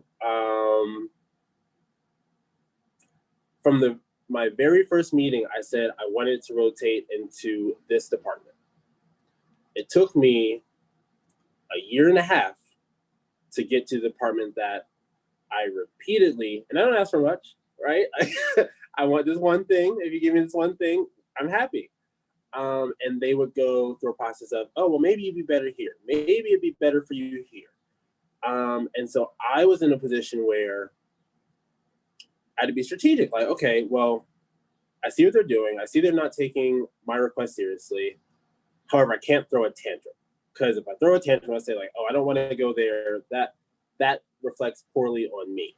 So what I have to do is I have to go everywhere they put me, and I have to blow it out the water. I have to go and put together an unconscious bias presentation that makes the manager of HR, or no, the manager of diversity and inclusion say, oh no, we should pay for him to go to Boston and present this. I didn't necessarily want to go into diversity and inclusion, but that's what you want to put in front of me. All right, this is what I want to do about it. And so again, it's that stubbornness that's like, hey, I see what you're doing, but I don't care. Like, I'm going to endure longer than you can bounce me around, and then I'm going to get what I want eventually, and that's just the way that it's going to be. And so very much like the Nintendo 64 situation, like, you're not going to just get me out of here. Like, that's not, I don't roll like that. I'm not afraid. Like, that's not something that lives inside me. And so you're going to be hard pressed to get me to respond like 95% of other people might respond. That is what it is. So that's a quick and dirty example. That is a big example. Ain't no quick and dirty about, you say you was the first in their history. Like, I don't think people realize how significant that is. And you so young. It's like, this is happening now, today. Like, I could see you saying your grandfather was the first in their history, but like you. Yeah, wow. No, it's, hold on, let me, give me 2 seconds and I will show you guys the web. See, when I say I went above and beyond, I really did try to go above and beyond. I put together this website for our class cohort. And it's a couple years old, but I'm gonna flip the camera around and just show you if I can. Yeah, let us see it. Yeah, so this was the BST training site. These were the individuals that I came in with. Wow. And yeah, like it was a situation where we had a meeting and they said, yeah, we'd really like to put together this website. And mind you, I'm terrible with computers. Like, that's not anything that's up my alley. My roommate was a computer science major, and anytime I had a issue with my laptop, I went to him. But I saw it as an opportunity to set myself apart. I was like, all right, well, nobody else wants to do this. They want it to get done. I can figure it out. Like, I feel like I'm smart enough, and wow. rather, I'm smart enough in the sense that I know how to reach out and talk to people smarter than me to figure out how to put together a website. And nobody else wanted to do it. And I said, you know what? Fine. I'll take this on and I'll put it together. That's what I did. And so now they have this website because of me, and they know that. Like, they have to recognize that I am of a certain caliber because I'm willing to go above and beyond what other people might not want to do or might not think is their job to do. And so, yeah, I'm more than happy to outwork anybody in my weight class. And that's for a while. So, and that comes from wrestling too. But yeah, no, that's a bit about me. Come on now. I love it. Do you see Alma's question about what do you suggest Black employees do when we are systematically being kept out of positions that we are overqualified for? Like, wow. That is a great question that doesn't really have one answer. There are a lot of ways you can go about it. Like, so currently right now, I was the first Black male. The following year, we ended up bringing in 3 Black females into the program. And so after me kind of shouldering that burden alone for a good period of time, I finally had, really in the last 2 months, we've been talking about this. There's enough shared experiences among the 4 of us that we felt as though we can go to administration and kind of put certain things on blast. And so we're in the process of doing that now. It's really just important to be strategic in the way that you move, who you interact with, and not saying too much. I think that is let me rephrase that. Not saying too much until you have an ironclad case for what you're trying to say. So I know a lot of times I felt certain things, or I wanted to speak out about certain things, or I wanted to say like, hey, the thing you just did to me just there, like that wasn't cool. That was a little racist. I didn't like that. However, I understand in the grand scheme of things, that issue in and of itself. For example, in my first rotation, I sat next to a girl, blonde hair, blue eyed, from somewhere out in Cali. She was a year above me in the program, and I sat next to her 8 hours a day. If I did not speak to her, she would not speak to me. We were working on the same work. Like she would actually be assigning me my work a lot of times. And that was the situation. And it was a situation where I wasn't sure whether or not I could go to HR and say what, oh, she's not talking to me. Like I didn't quite know how valid of a qualm that was. And so because of that, I kind of had to sit on it and be like, okay, well, this is weird. Like this is definitely weird. And I had to go through a process of confirming within my own head that I wasn't bugging. And so sometimes you have to wait until there's a bit more of a case to be brought against whatever the situation is. So you can't always just go and say, this thing happened, that thing happened. You have to show, oh no, because of this, and this happening to me, it's a trend. And then that trend is also supported by the testimonials of these 3 other individuals who were in different departments, had different experiences. However, there are these commonalities. And now we want you to address them because it's not our problem. It's problems within the organization, the way things are structured. And so sometimes it takes you sitting and watching and sort of piecing things together in your head on your own. Keep a paper trail, of course, but you can't always just at the drop of a hat say, hey, we're going. The civil rights movement started in the 50s, really. A lot of the legwork and the groundwork for what we saw in the 60s started in the early to mid 50s. And that foundation, then when it was time, like, all right, now we can go and we can make some noise about this and we can be justified and we'll be listened to. And we have the receipts. We have all the receipts that we need in order for when we get up and say X, Y, and Z, you can't look at us like we're crazy. And so that's been the way that I have always tried to look at things because I'm about results at the end of the day, I think. And I say all this to say there's nothing wrong with speaking truthfully and honestly and frankly about things that are happening in the moment. I think that there is absolutely space and a time, and you should be doing that. I'm just very realistic about the way in which change happens and what is required to get certain people open and really listening to you when you speak. Because you can talk to people and they not hear you.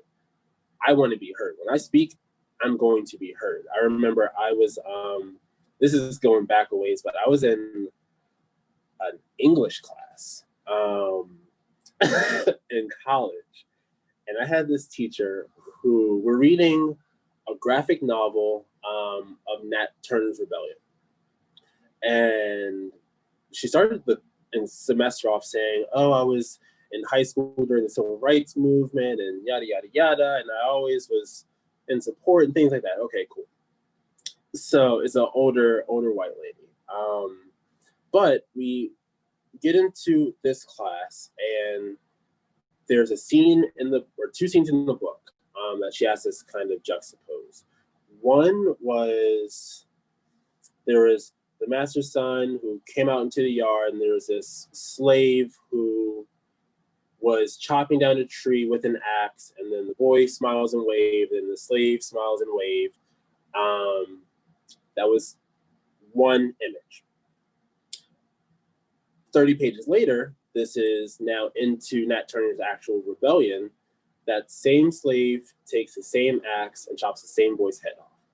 Now, the question that was posed to the class was, how could this individual have such a night and day reaction to this child over such a short span of time? And I sat, again, as I do, I sat and I listened to the class and the teacher, and it went around and around and around, and we were saying like, oh, well, is it possible that he loved the boy? And it got to a point I was like, all right, just, okay. Nobody's mentioned the fact that in the first scene, the slave didn't have a choice. What other choice was, what other action did the slave have to respond to the child without real, immediate bodily harm to him or his loved ones? Whether he actually liked the boy is, in this context, completely irrelevant. That has nothing to do with the realities of his life and his situation. And so, and that right there made my teacher cry. And then I was like, excuse me, like, why? Okay, first, why are you crying? Two, you've been teaching this class for how many years? And this is the first time somebody's expressed it, the first time this has crossed your mind. And then at a certain point, I have to just kind of dissociate, because it's just like, I can't, I like to read, I like to know things, I like to interact with the world around me, both in the present and historically. And some people just decide that they don't want to do that, and it's very uncomfortable when they're faced with having to draw those parallels. And for whatever reason, I do a very good job of making people draw those parallels. And that's what I mean when I say I don't speak until I'm going to be heard, because she heard me. And whether or not she was happy she heard me or she liked what she heard, that's really none of my business. Like, sorry, I can't coddle everybody. And a similar thing had happened at work. There was a situation where something happened that I wasn't really in agreement with, and people in HR were like, oh, but we love and appreciate you. And I was just like, yeah, but you had a chance to make the situation go differently for me and you didn't. And then they felt sad. And then I was just like, I don't know what you want me to do. I'm sorry. I'm not sorry. I said what I had to say, just like you said what you had to say when you said it. And these are the repercussions to your actions. And so I make a point not to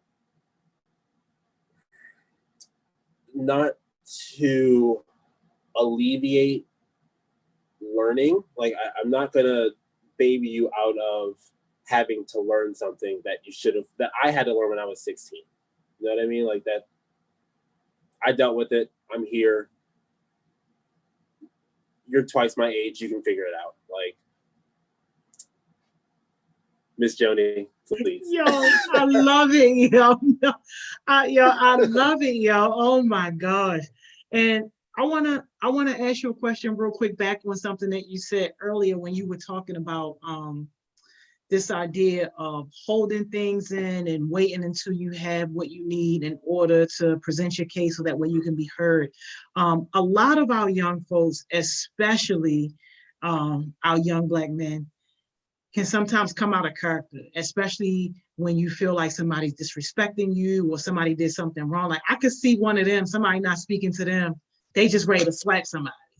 Like, how do you keep yourself in character and keep yourself still just in this space where when you actually do speak, people want to hear you? Because I think sometimes the message, regardless of how valid it can be, can get lost in that delivery if you allow yourself to get out of character. So can you just speak a little bit about that and how you're able to maintain yourself and maybe some of the benefits?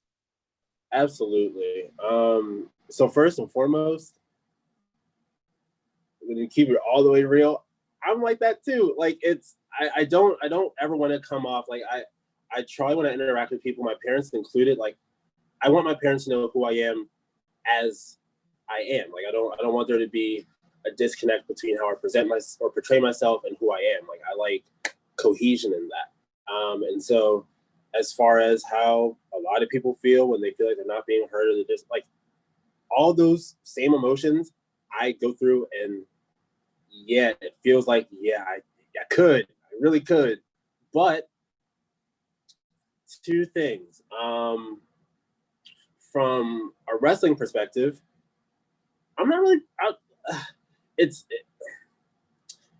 If you know that you can go out and physically dominate somebody, you don't really get any points for it, right? Like it's I could do it, but what does that serve at the end of the day? How does that help me? How does that further my point? How does that make this situation better and not potentially worse? Like, because it can go a bunch of different ways. That was one of the first things that our coach told us in college. He was like, yeah, like, so you guys go out to a party, and he had experiences back when he had been coaching at another like Big Ten school.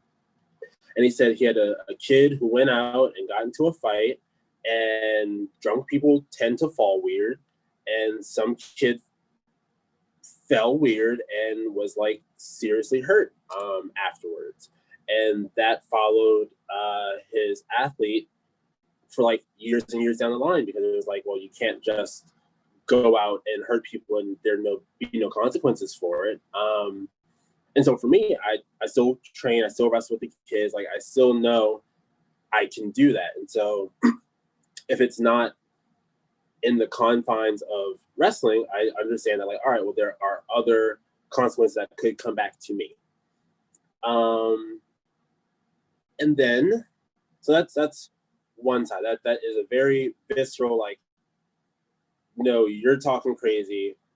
You're not gonna talk crazy in front of me. That's one way to handle it, right? Cool. The other way is it takes restraint. It takes,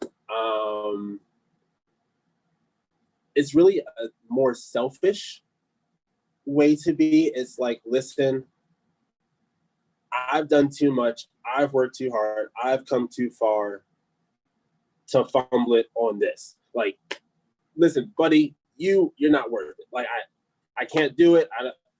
I got money to make. I got things to do. I got people to see. Like, and me teaching you the lesson that you really deserve to learn, that might take away from the other things I got going on over here. And I can't mess that up, because it's not just for me. It's for the people around me. It's for my family. It's for the kids and people coming up under me. Like, it's bigger than me. And so for some random person that I don't know who is having a bad day, and go, you do that somewhere else with find somebody else to entertain that. Like, I just don't have time for it. And so sometimes you do have to be a little, it's definitely selfish. It's definitely almost a type of, for better or for worse, arrogance is a thing, and sometimes arrogance can help you. Like if you're a little arrogant, like I have too much going on with me and my world and trying to get the things that I want to get accomplished done to engage with you. And that's what happens with anybody successful. Like if you look at successful people, like you're not going to see Jay-Z throwing punches. Like that's not going to happen. Jay-Z has people for that.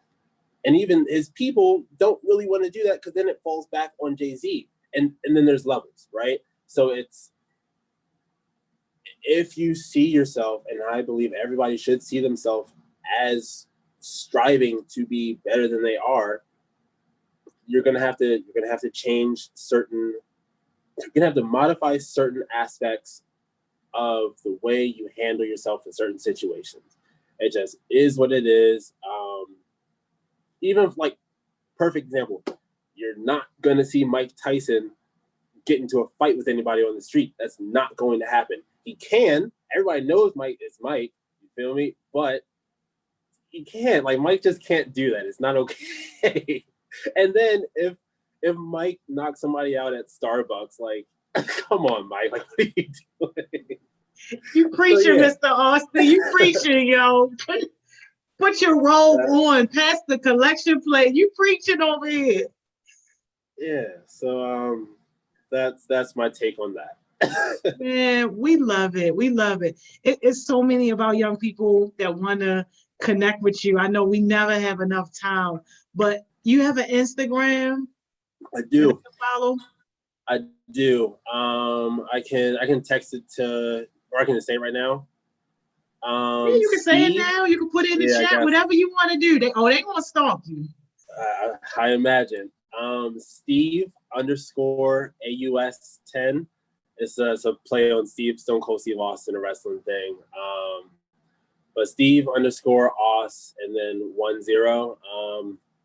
I have a photography page, Ace Shoots, Ace period shoots, I believe, or Ace _shoots, one of the two. But that's my photography page. I'm about to start really devoting a lot more time to that. But hold on. Also, I'm gonna put it in the chat. Yeah, he about to drop it in the chat, y'all. Listen. But they already found you. Naeem already found you. Nah, Aus 10. Naeem has it. Well, flip the 0 and the 1. But yeah. So y'all can follow me. If y'all have any questions, you want to talk more, like, I love this. This is the type of stuff I love to do. I wouldn't be where I am if it weren't for people that were at a higher level than me coming back and helping me along. Like, and I still keep in touch with those people. And I got big homies. I got people that I look up to. And so it's all love. It's all love. That is awesome. Thank you so much. Yeah. And if you had to leave us with one jewel, just one jewel, what would that jewel be? One jewel.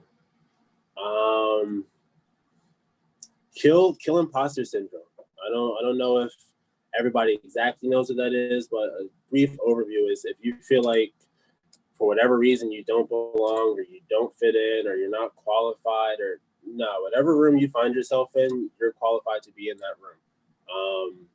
And so don't ever let anybody make you feel a type of way, or you bring you. And that's better. Owning that and knowing that I'm bringing me and nobody has anything on me, like, that's invaluable. And so for me, that was a big turning point in my life and career when I was just like, you know what, it doesn't matter what the names are, what other people have done, what it might look like. I mean, look, I'm from Baltimore and I work in a firm that did $3 billion last year. Like, I don't care. Like, I walk and I speak to partners that, look, some of the partners clear 6, 7, 8 million a year, easy.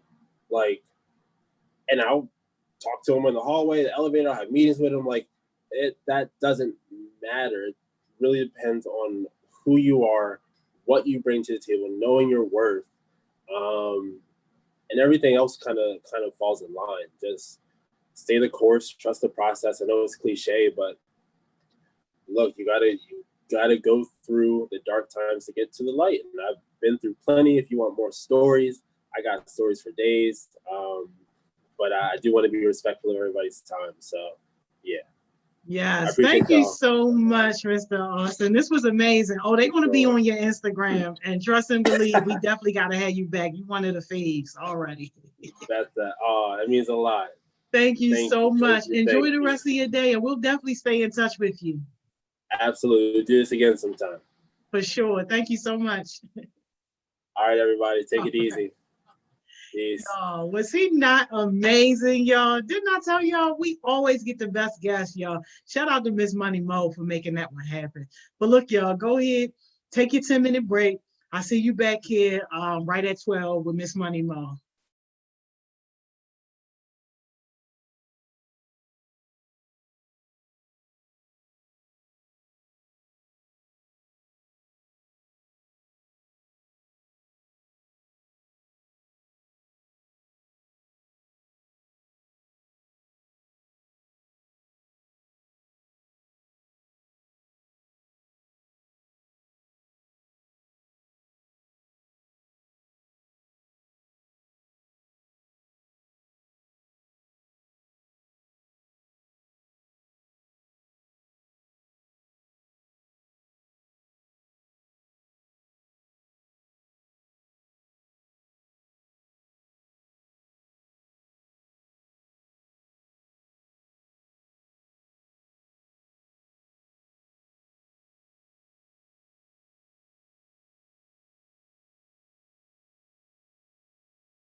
Hey, y'all. We are back. We are back. We are back. Man, listen. Let's get this thing going. Let's get our favorite back on here. What's up, y'all? Hey, Joe Couture. Hey, Anthony. Hey, Donovan. Hey, Shamira. Hey, Deja. Hey, Dion. What's up, Wavy Mina? Hey, Daniel. Miss Money Mo. Hey y'all. What's up? How you doing? Good. How are you? I'm doing great. Happy Monday.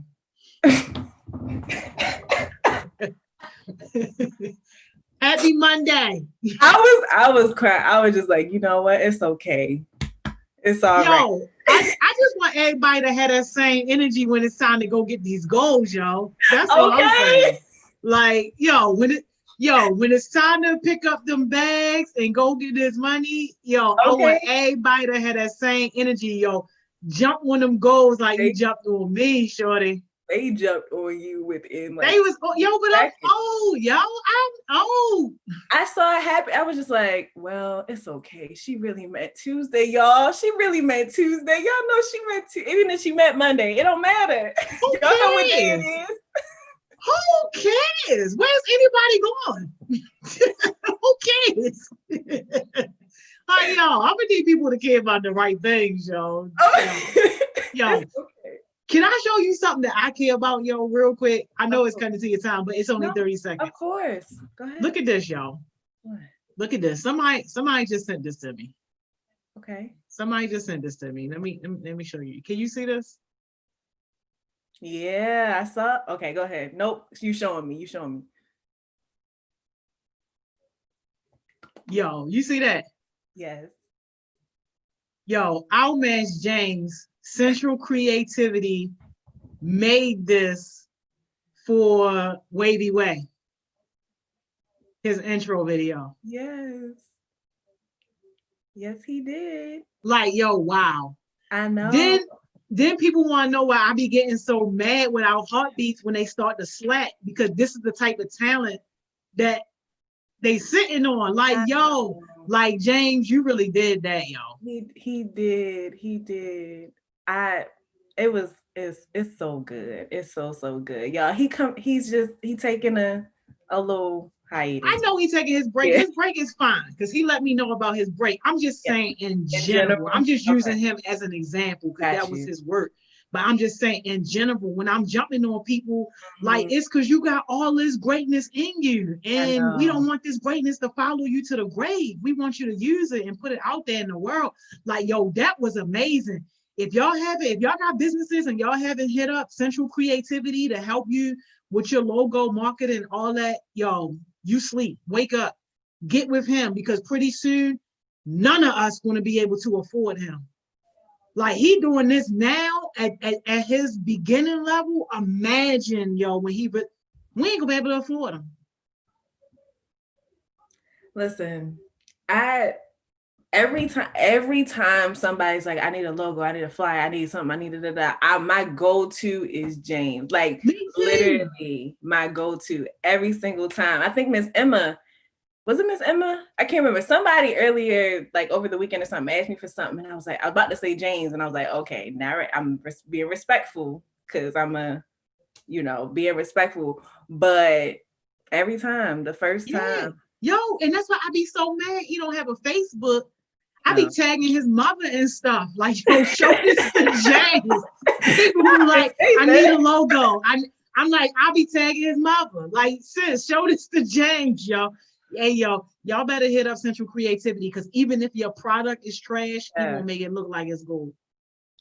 True. Yeah, listen. Yo, it made me want to get another Wavy Way. And I already got to. But look at, yo, listen, let me shut up, yo.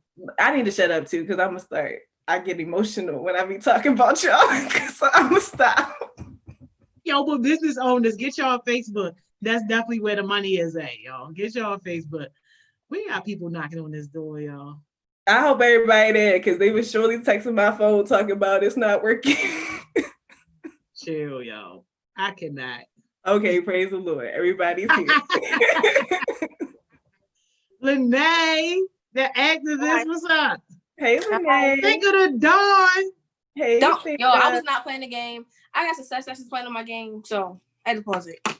Okay. Yo, you better not be playing the game with your little No, I'm lashes not. walking in the room before you get there. Yo. Get her. No. First of all, because I think my lashes are pretty bomb. They bomb, but I'm just saying, nobody in her inbox, so you're gonna have to deal with me, y'all. Nobody in her inbox. Yes. No, we don't want that. No, no. that. We don't want that. I thought you was Exactly. No, Yeah. she No. 15. Coming Who on here was looking like 15? 15. 16. Just turned 16 this year, yo. She Why looking like a college sophomore, yo. No. Baby Barack, what's up? Nobody What's hit. up? Be my What's peace. up? Be my peace. I'm not your piece? What happened? Yo, Why I we swear, yo, if any, yo, I don't want to see no hot eyes or none of that, yo. This just as ghetto as can be. Yes, we didn't even start. I feel like y'all bottle it up and wait until y'all get on my session. Cause yo, her skin too clear. She got a little purple shade on her eyelid that's matching the Not her eyelid. Oh my gosh, Miss Joni. Okay. Yes. Y'all bottle up all the ghetto, a bottle of ghetto, and just wait until my session to just release it all. And I don't appreciate it. I don't understand. Oops. Okay. Oh Lord Jesus. Y'all ready? Yeah. Y'all look very gorgeous human beings. Thank you. Don't nobody hit that DMs because we not here for that. Here go Trent and Tyler with the heart eyes. I already knew it. Who? She's unavailable, y'all. Just Who we said here that? for success. Yo said We here for success. Nope. Get right. Someone put stinker hard eyes. They sure look everybody. Y'all about to get black. Y'all. Y'all gonna get black. I don't know how because I don't have access, but y'all gonna get black. Yo, I remember one time somebody had the nerve to ask me about Stinker, y'all. I almost went off. It was at a driving Thursday. All right, look, Stinker is pretty, but like she the sis. She's the niece. That's what she is. Exactly. And y'all going. Yes, I don't want nobody I'm fine. I'm out of this. I'm fine. I'm out of that too. Don't let me see any hard eyes in here because I'm a email. So Trent and Deshaun and them already did it, y'all. Huh? All right. Trent and Deshaun and them already did it, y'all. I'm not even gonna look for it. And Tyler, y'all. Who? Tyler, Deshaun, and who else? And Trent, y'all. Everybody about to get blocked. If you on that short list, you getting blocked. It's not your work. Hey, yo, no but you know, Trent been on it, and then I'm about to shut up, yo, because this man gonna say, "Did you see my DM?" Yeah, she seen it, and she ignored it, y'all. Chill. This is why you gotta have your read receipts on, y'all. I let people know. Yes, I read it. No, don't hit me back. I don't even know what they're saying. I don't even know what they're saying. Okay, come on, y'all. Let's go on topic. Because this is a lot. All right. John, do you want to start, and then we all have our opinions? Okay, I can start. So today we just gonna be talking about school system stuff in general, like what's wrong with it, like what could be better, and like what's already okay, all of that. And we got an icebreaker for y'all. The icebreaker is, who is a staff member or a teacher you could trust like in school? So I thought up this question and I didn't really I wasn't even really thinking when I thought up the question because I don't really trust people at all. I don't trust adults in my life. So I don't know. Maybe if I had to pick, I would say Miss Martin at my old school in middle school because I could talk to her about a lot. Yeah, I don't trust too many other teachers in my life, but I was cordial towards all of them.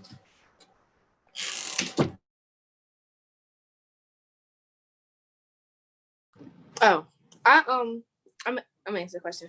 I trust my cheer coach because not only is she my cheer coach, she also is like a person that actually like care about me, even besides outside of cheer. Like she cares about my mental, even my physical and all of that. She cares about everything. Try to make me meet my goals. So that's who I trust.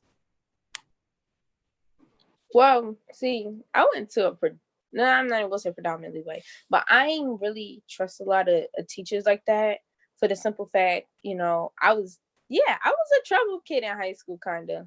I'm not gonna sit here and sugarcoat nothing. So I couldn't really go to anyone besides the lunch ladies. I used to always be with the lunch ladies at the car every morning. And then if I didn't eat at lunchtime, I would go sit there while they do their job. And I used to sit there and talk to them, talk to the kids. They walk by. Yes, I didn't talk to no teachers but the lunch ladies. And I still remember their names. Okay, thank you. I had I remember a teacher that I could trust. He was my teacher, but he was also my track coach. And just everything. Like when I tell you this man was just like very influential just in my school like career. I haven't talked to him in a while and I really should reach out, but like even post when I was like in his classes and on his team and things like that, like he would just still check in with me. He did recommendations for me. He like would make sure that we scheduled time so like that we could connect and we could talk. He always like connected me with people that were like younger than me so I could like talk. Like he did everything and I was just blessed to have that. Yeah, I was just blessed to have that. Hey, Miss Joni. Yeah. Yo, is this a trick question? I didn't have not one person. And I think, and I'm not blaming anybody for my path, but I think that was probably too why I didn't see education as a way out of poverty. And I just stopped going to school. I didn't have not one person. All right. I'm gonna read some of these comments. I see. Okay, so I see Madison said nobody. Donovan said my parents. Bree said my government teacher, Miss Beard, or my private stat teacher, Mr. Hepburn. I had Miss Beard this year. She cool too, but like I don't know if I like trust her. Like we ain't had that type of relationship, but like I knew her and I could talk to her somewhat. Paige said my high school principal, Keija, I think I'm saying it right. Tell me if I'm saying it wrong, but she said my biology teacher. Naeem said nobody, to be honest. Trent said my Spanish teacher and my neighbor. Ania said in elementary school, I trusted my principal, Dr. Douglas. And Kayla said Miss Newman, my 4th grade teacher, and they still talk while she's a sophomore. All right. Thank y'all for participating in the question. John, we ready to go to the next part? All right. Okay, so I got the first slide. So first we're gonna talk about lunch. So schools are always like, schools have to feed like the children. Like it used to be where as though for me, I had to pay for school lunch, but eventually they just eliminated it pretty much for all city school students. And now we get free lunch, but like it's not perfect. So school lunches have to be safe. Like they have to pass inspections and all of that. They get shipments in every day. But like, I don't really think they take as much pride in making sure the kitchens are clean. Like I see rodents and rats and all that just running around the cafeteria all the time. And I find that kind of disturbing, which is why I don't even take lunch anymore. Like I just go straight to the library. They give us pass it to the library and I might just get something from the vending machine and then like, that's my lunch for the day. And I don't necessarily want to feel like that, but at the same time, I don't want to eat nasty food and get like food poisoning or nothing like that.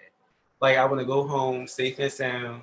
Like I don't want to miss no school days because I got some sort of like food illness. I don't know. Just I don't feel safe eating school lunch, and that's an issue for me and a lot of other people. Like my little group of friends, like we all used to go to the library without getting in the lunch line most of the days. Probably except like pizza day or something. And even the pizza was substandard to me.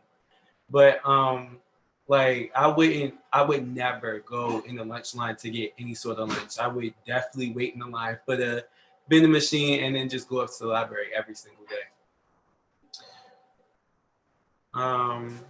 Yeah. Can I say something about the lunch? Oh, I was just about to say something too. Go ahead. Okay, I'm sorry. So my best friend, she goes to a county school. So the way she be telling me like her lunch be like chicken patties and like high standard food. Like I can say like that compared to city schools, I definitely feel like county versus city schools are two different things, way two different things, because the county gets more stuff, more privileges, even when it comes to food. They get vending machines like with actual chips and stuff, ice cream, like high food, like good pizza, good chicken patty. They even get tacos sometimes. So I just feel like that's two completely different type of systems. And also with the county food stuff, I'm gonna tell y'all how they make the cheese. It's skim milk cheese, by the way. Is that skim milk and they make it into cheese. And I know they like to do the little program where they put like the whole grain and stuff. But sometimes if you want to feed a child something, make it seem a little edible, because food there, I know a whole bunch of people who have gotten the stomach virus from that pizza. That pizza, I don't care what anybody say, that pizza is straight nasty. It's nasty. It's nasty. The cheese don't melt for one. The little circle, it be soggy for two. Cause of that, it's just nasty all around. I'm sorry. I'm sorry. I gotta say this. Some of the lunch ladies that be showing up, like I go to Poly, so like I see the lunch ladies pretty much every single day.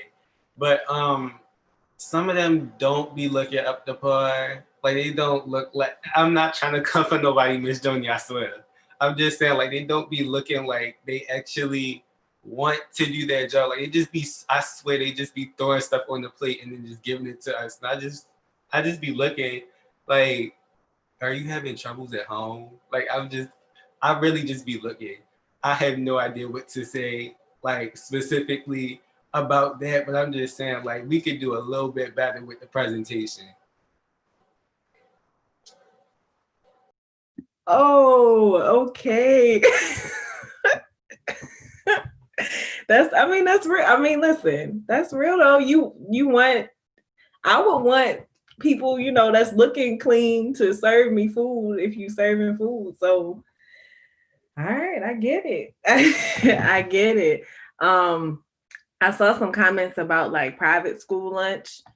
Private school lunch is a whole different ball game. Like that's better than city, county, all that put together, because that's real. I experienced that at one point in my life, and that was very short period, but it was nice when it was there.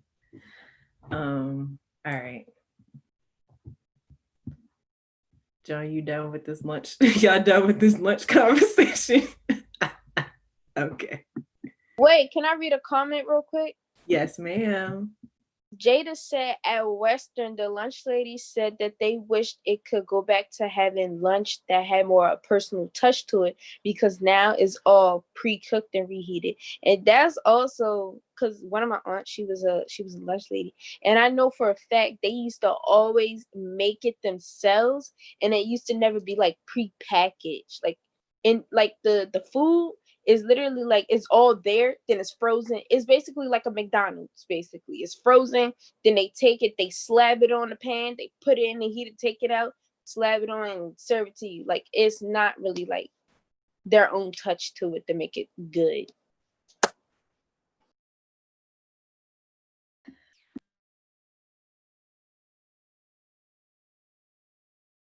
But next slide though.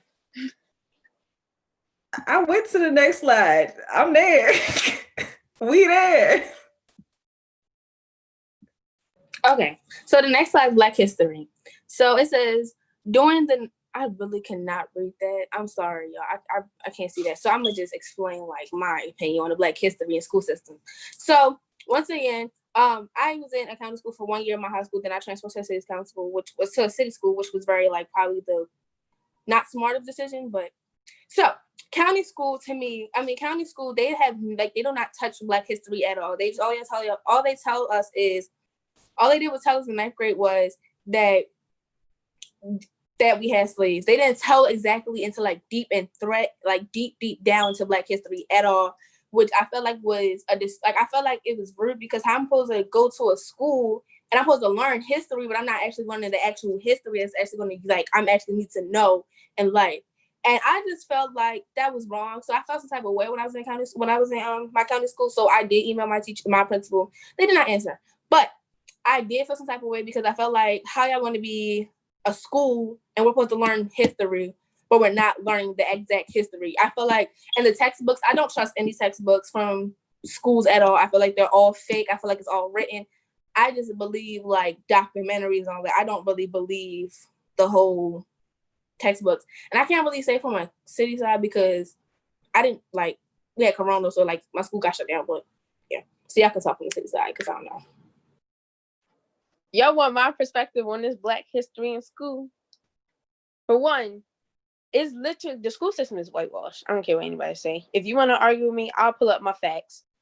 The school systems are whitewashed. They don't, and a lot of teachers that do want to teach Black history, you'll probably get a few selective Black teachers that teach history that'll actually kind of teach it to you that won't even be inside the curriculum, which is terrible because it's like you, and also another thing, as a Black student and having a lot of the history teachers that are white, they can't really teach you anything. And even if they can, it's not like they can really tell you from a perspective, and it's not value to me.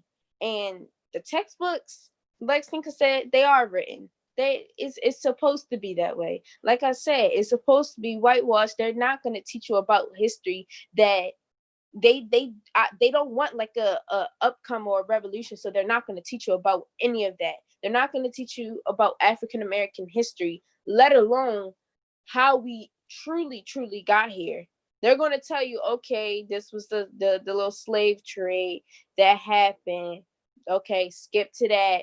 The slave trade also included gold. Now skip the slave parts. We got the gold, we got the money. Like, they don't tell you what really went down. They just sugarcoat it. My whole thing with this is just, I'm not even going to look at this presentation because I have like a whole separate opinion. My thing is like, I feel like it's a step, like in the 1970s, like it says, like it's a step that we actually got a month dedicated to us, but like at the same time, it's only a month and it's the shortest month out of the year.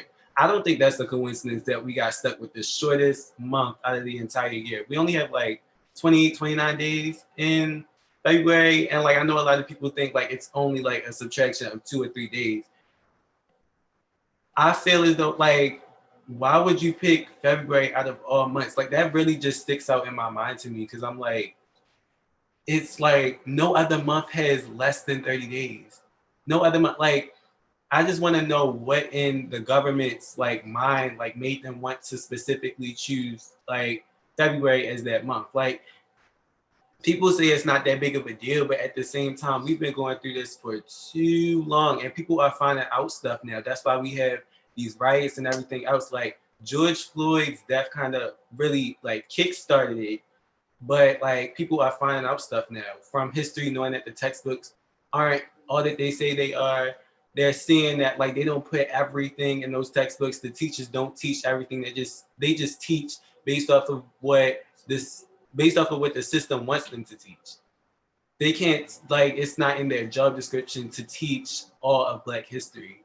Like if I'm going to school and I have a history class, I would expect to learn all history, all sides of the history, not just what you portray it to be. I want to know all of my history and exactly what it is. Yeah, I agree with what y'all were saying, and it made me just kind of reflect on like my school experience, you know, but also just thinking about representation. Like, and I was thinking specifically like how many Black teachers have I had, kind of in my school experience. Through college, I had two. Throughout my whole college experience, I had two Black female, never a Black male, two Black female college professors, one during my freshman year and one during my junior year, I think. So that's all I had. And then high school, I didn't have one Black teacher in my classes. During my time there were two Black teachers like in the school. One, he taught, I believe, African American history, but people weren't really from what I heard about the class, people weren't really like gaining value, which was unfortunate because that he was like the only teacher at that time, only Black teacher at the time in that school. And then like later on in my high school, there was another teacher that came and like an English teacher, Black female English teacher. So I never had one as my teacher though. Like I just went through all of my classes, history classes and all, just from white individuals. Middle school, I think I had one.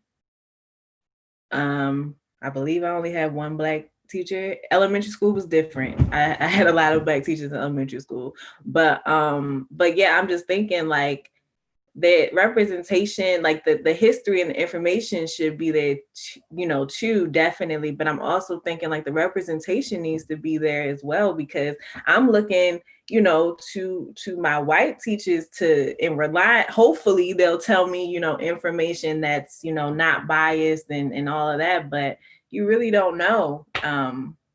You really want to be able to trust your teachers and be able to trust the education that's coming from them. So yeah.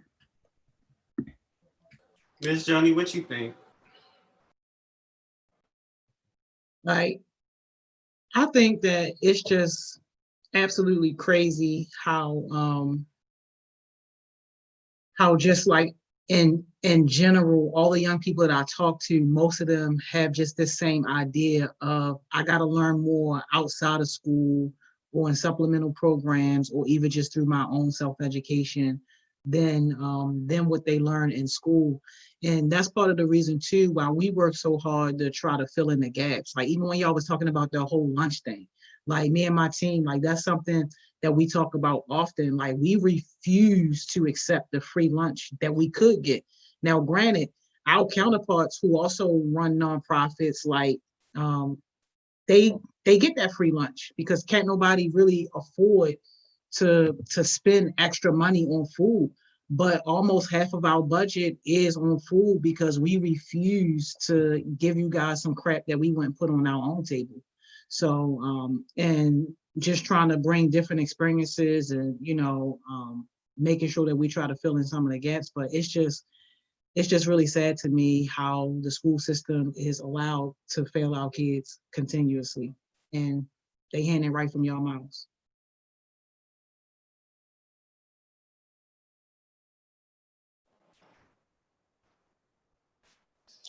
And now we're doing like funding and budgeting. So I don't know much about city schools, but what I can say is their funding sucks. Like Baltimore City Public Schools, they have a budget of 1.32. I don't know. I can't read today. $1.32 billion a year. And I don't even know where the heck that money be going.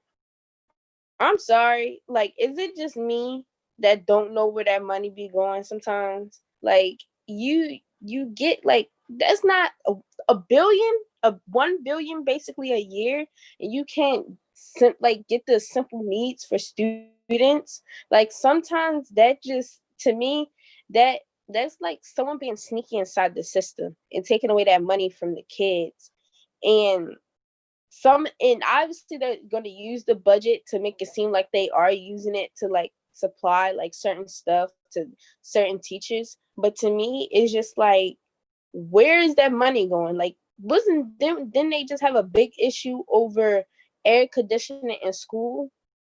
Like, that to me, just that tells me sometimes that someone A is being sneaky in the school, taking away the money from kids.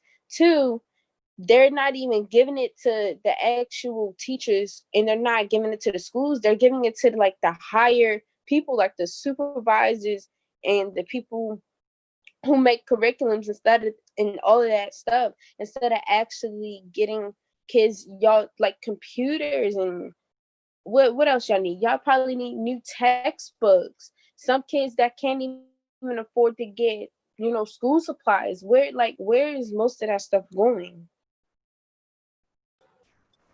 Yeah, I kind of get it because like I can kind of speak for city schools on that because I do see what they try to put their money towards. Like I see they started this project a couple years ago where they was going to try to do like a whole bunch of 21st century schools. They was going to knock the schools down and rebuild them up. Um, my elementary school just got tore down like I think a year or two ago, and they rebuilt it and they just finished I think earlier this year. And it's elementary middle school now. So they do that, and then like they try to get air conditioning, and like they have it in these big like refrigerated boxes. Like I swear, like it's literally the size of the floor to the ceiling. It's like literally so big, and like you can barely hear the teachers teach sometimes. Um, that's a mess. But I feel like, yeah, like what you were saying, Lene, like they don't really focus it on like what needs to be done. Like I remember in my middle school when I was doing science half the year and history half the year, um, the science portion, like we had to use iPad second generation, I think, and like they would be so slow. Like I feel like they're not putting the priorities where they need to be. Invest more in the school lunch. Invest more in like I don't know, like some social emotional courses so like we can have our productivity like up to par because we need that. It's not just physically learning all the time. Like we need some kind of um just reset in terms of like mental stuff like all the time. We all have mental issues, including us children. Like we can't function properly if we don't have like the knowledge mentally and like with like school smart, street smarts, like we need all of that. Like basically what I'm trying to say is like they don't really give us the full of what we need. We need emotional, mental, like just stuff about our history, just everything. We need the entire enchilada with all of that. So I feel like their budgeting isn't necessarily where it needs to be, and then like they cut a whole bunch of additional like art-based classes. They cut band class, music class, art class, languages. They do all of that. And personally, like the school I go to, probably we have pretty much all of that. We have band class, we have marching band, we got clubs with that. We have music class like floetics clubs, we got art classes. We have languages in all aspects. I think it's German, Chinese, Spanish, and French. So we got pretty much a lot of that. But like in elementary school, like I remember I only had Spanish for first grade, and then they cut it like throughout the rest of my time there. And I never had like a languages course or like a full music or arts course until I got to high school. So it's really crazy. Like they're putting their money towards these new buildings and everything, but like at the same time, I see students destroying these buildings all the time, throwing milk against the lockers, punching holes in the walls, disrespecting the teachers. Like they not even being appreciative of the new buildings. So like why do you keep putting money towards them if these buildings are pretty much still functional?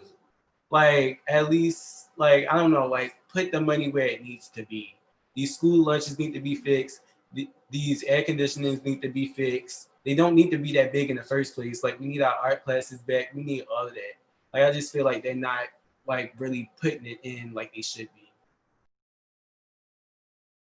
I just want to say, like, when you say like they cut stuff, and when I was in middle school, they cut out my reading class. So when I was in 6th grade, I had reading. So the class after me didn't have reading, so they took Spanish, and they just put language arts all in big one. So like everything was just so messed up because I already took Spanish. I took Spanish in 7th grade when I started taking Spanish in 7th grade. Then the class behind me took it in 6th. So now like in high school, we had people that already was in 6th grade that took Spanish. So like now we all together. So it don't make no sense. I just understand, why would y'all cut out reading? Like I feel like reading and English are two different things. So they just cut it out completely. Like they didn't say nothing like, oh, y'all not gonna take Spanish no more. I mean, you're not gonna take reading no more. Y'all gonna take Spanish.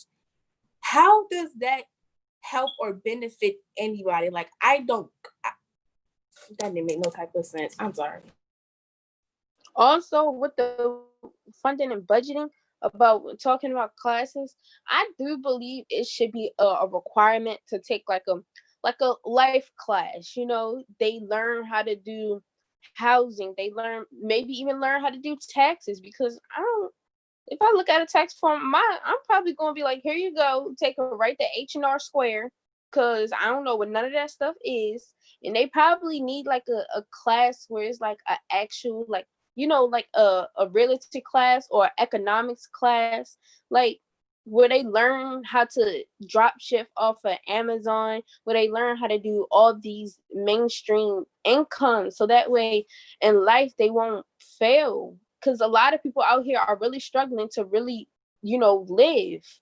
And that's also another thing that school systems, if you're at least going to take money away, at least invest in the kids first. Like, invest in the kids and their curriculums and classes that they actually should take, that is going to be a lifelong resource.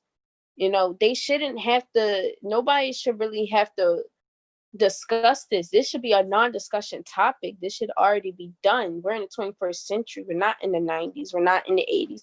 We're not in the 70s. It's 2020 now. Like, come on, pick up the pace. It's not that hard. Yeah, no, I think that that's a great idea as far as having stuff like, because we were saying that when we were in school too. We were like, oh, we wish we had somebody to teach us how to do tax. We were joking then, but no, now that I'm really like filing taxes, I'm like, I wish somebody would have like talked to me about this. Because I mean, you have other people that you can rely on, but like we were spending time learning the whatever the theorem is, I don't know, something Pythagorean theorem. Yes. I could have been learning how to file, like what a W-2 was and what a 1090 form was and what a, you know, all these type of forms. And I get, and then the separation is there, like, because when you have multiple jobs, it looks different than when you have one job, when you file it. Like, if I would have, you know, if somebody would have taken the time to really just, you know, dedicate a class or two to that would have been great. Just time during my economics class. Like, I took a whole economics class. Like, why we ain't talking about that? But anyway, that's my 2 cents. Honestly, I do think that home economics could help with that, because like, I don't know, like it doesn't exist anymore. Like, I just feel like the class don't exist anymore, especially in high schools. Like with poly, we have everything. We have everything stretching from biology to chemistry to English to these language classes, band, modeling, like all of these different clubs and classes, but we don't have like a home ec class where we actually learn how to actually function. Like we said, filing taxes, ordering stuff. Like, we need that type of stuff. This is like, these are life skills. We don't just need like all of this just numbers and books and all of this. We don't need that being pushed at us all the time. We need this type of stuff like home economics to help us like function in the real world. I agree, because my best friend, she go to Towson, and she be like, oh yeah, I'm signing up for Food for Singles. I'm like, Food for Singles? What is that? She's like, it's like a home ec. Like, we learn how to cook and actually use like actual life skills. I'm like, why don't I have that in my school? Like, Food for Singles? Like, that sounds so interesting. And they be when I tell y'all, she be calling me saying she be cooking quesadillas, cinnamon rolls, brownies. Like, we need that. Like, I feel like we need that, because like, why do I need all this math stuff? All I really need to know in math is learn how to count money. But y'all telling me like square root of 337, like I'm gonna actually get to that number one time. They just use so many unused stuff that in the school system that don't make no type of sense, and I can go on and on, but we don't got time. We don't have time. That's why this year, my 10th grade year, I'm taking business classes. I'm not taking and for our school, it's called the nutrition class, where they be cooking. It be smelling so good. You walk down that hallway. I'm telling y'all, it be smelling so good. But what's the next one that we're doing? Social and emotional support. Stinky, you want to do this one? Yes, I do. Okay. Once again, y'all, I cannot read the slide, but y'all know what to say. So social and emotional support, I feel like it's very important, especially for a high schooler, because every time, like I told Kwame what grade I'm going to, I'm like, oh yeah, 11th grade is the most important year. Like you're going to be, like you need to get everything ready for college, which is actually very stressful just to hear about 11th grade. So I feel like if we had social and emotional support in the school systems, I feel like life would be so much better, because I feel like these guidance counselors, I'm gonna be so honest with y'all, but my cheer coach is a guidance counselor, but she's a real guidance counselor. But I feel like these guidance counselors just want to know about your grades. That's like all they focus about is your grades. I feel like if you are a guidance counselor, then you might as well be like my actual guidance counselor, as in like give me guidance to life, give me guidance to mental health, and emotional support. Like I just know, like I feel like social. I feel like guidance counselors are not really guidance counselors. I feel like they're just there for a paycheck, because some of them leave exactly when school ends, and I feel like that's not what you're supposed to do. Because my coach stayed till like 5, so they actually leave when the bell rang and they leave. And I saw this one person, they went to the guidance counselor and she was like, oh well, I feel like I'm stressed. They was like, okay, what's your grades? This girl all like she's stressed. How do you know it's even about grades? Like I feel like they're all about grades and paycheck, which I feel like is not. That's not what a guidance counselor is. And my cheer coach get mad because when I call her guidance counselor, she was like, I'm not a guidance counselor. I'm just a counselor. I'm like, okay, I'm sorry. I didn't know there was a mix up between those two words. So I feel like we have more emotional support and social support in the school system. I feel like as a teenager in high school, life will be so much easier because you'll have support. See, I kind of like to use HeartSmiles as an example of this. Like, we get on here and talk about depression and anxiety and finance stuff. We talk about all of that on here. We don't really, like, the only session where we really stick our heads in a book is Miss Caitlin's session. And we don't even do that much of that anymore. Like, we just be talking. And sometimes that's really what you need. Like, Miss Jen, she does finance stuff. She got on here and told us about that. Miss Robin got on here and told us a little bit about finances and her stories, and even just people getting on here telling us their stories. Like, we need that. We need to know that somebody can relate. We need to know that we're not the only ones that's going through this alone. We need to know all of that.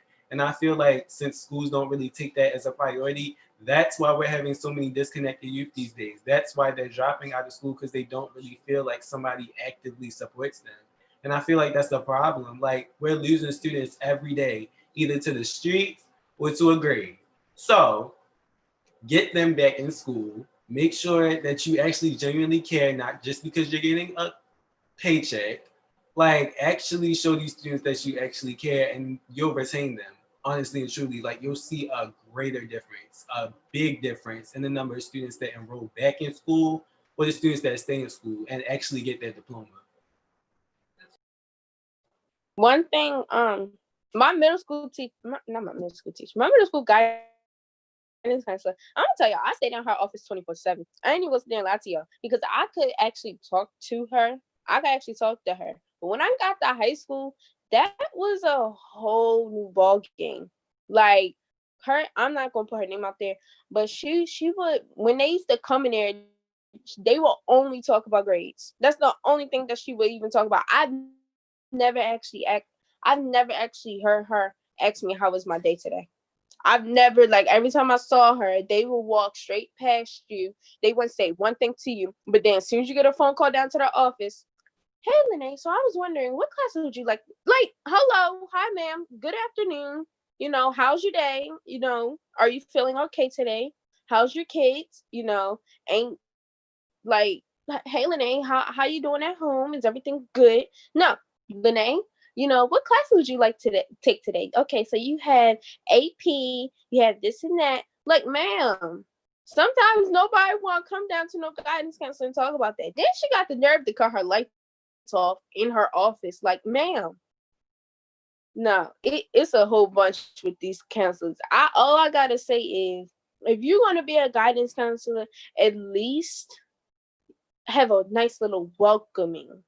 Be welcoming. Don't sit there and straight talk about grades, because somebody, if you open up to actually someone, they're going to open up to you. And I feel as though that's like a fair trade, instead of blocking them out or having them make them feel as though they got to block you out because they're not welcome. I definitely agree because oh my bad, John. Go ahead. I'm sorry. So I definitely agree because like when I was in just go back to the social and emotional support. When I was in middle school, my guidance counselor, yeah, she was black. She was a black queen. She was bomb, y'all, bomb. I used to be in her, like, she wasn't even my actual guidance counselor, but I was always in her office. Even with the social emotional support, we had a circle, like, with all, like, African American girls. I didn't want to say black. African American girls. And we all just supported each other because we all needed that because I was also in a predominantly white school and middle school. So, like, I feel like, yeah, this guidance counselor from middle school to high school, just for a paycheck. I was just going to address Mr. Brandon's comment. He said that the guidance counselors in the 90s sucked and like hopefully they're improved.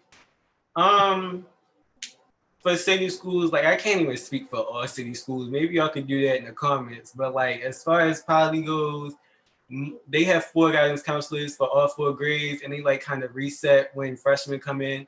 But I got Miss Esky, and Miss Esky she's actually pretty cool. Like we used to go in her office during our lunch period. You know, we used to talk. She would keep it real with us. Like there's certain guidance counselors that are actually like not doing it just for the paycheck, and they're actually qualified to actually give advice. So it all depends on which guidance counselor that you have or might have in the future. Like it all depends. But just speaking based off of her, I would say they have improved, but the one in my middle school was dead. Like no, absolutely not. I just kept it pushing, and I kind of had to deal with stuff on my own in middle school, but like in high school, I do feel more supported just with my guidance counselor. Everybody else in my school, I feel like it's just for a paycheck. That's just my personal opinion, but yeah, based off of guidance counselors, I feel like she's way beyond her years with this stuff. All right, y'all. Thank you for that conversation about schools. I kind of want y'all, I don't know when, but I want y'all to come. I don't know, but we should have a conversation about like solutions. I was gonna say come back, but let me not because I can't promise that.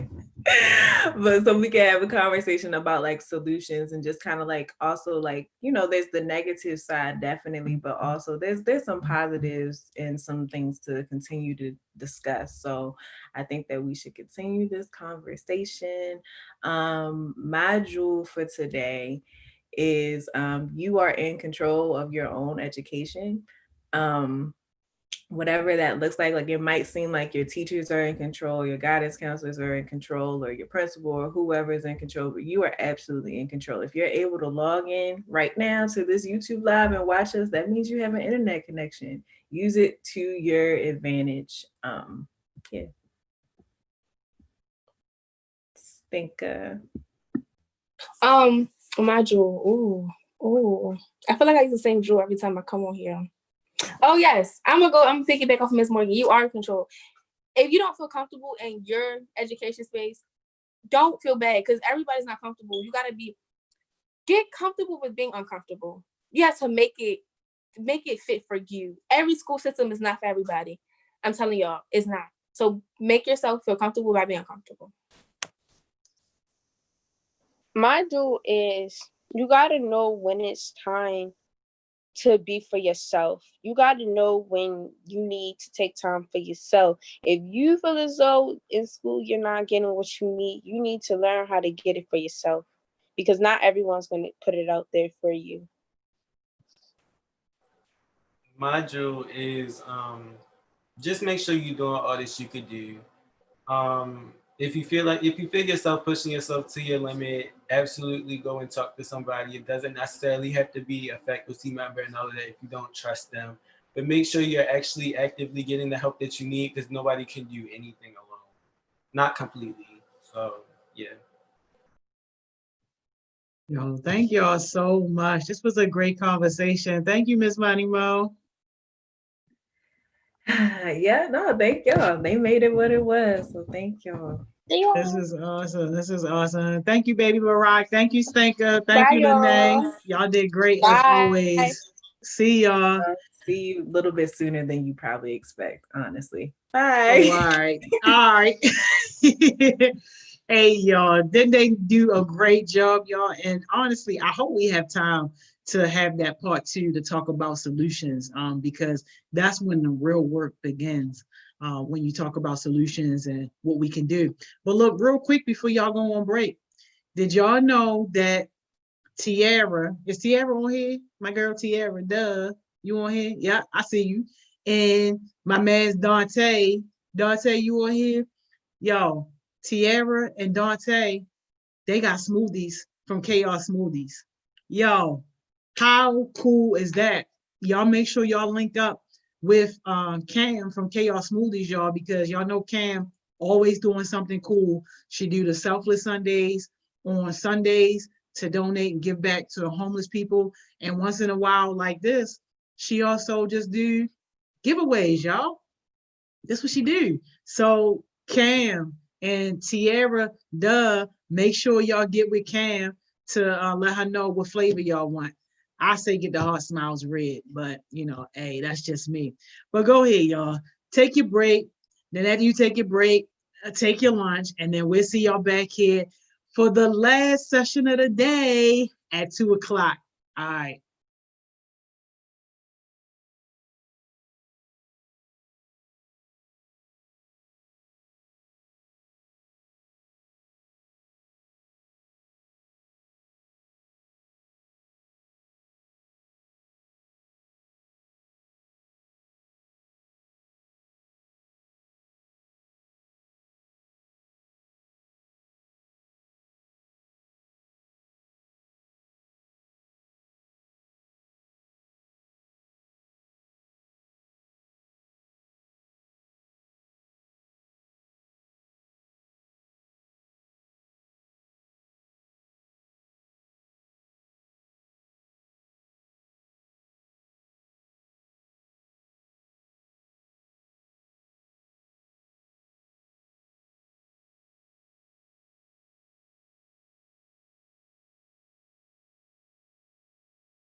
Hey y'all, hey y'all, hey y'all, hey y'all.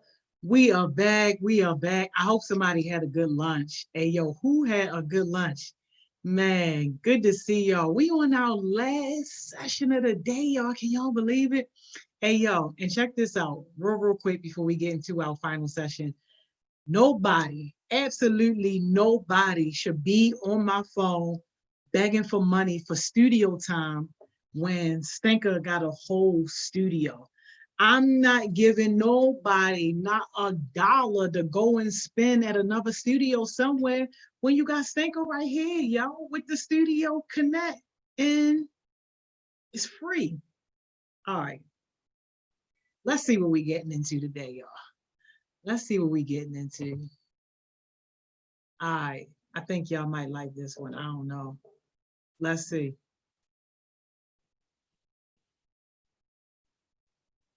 Miss Money Mo.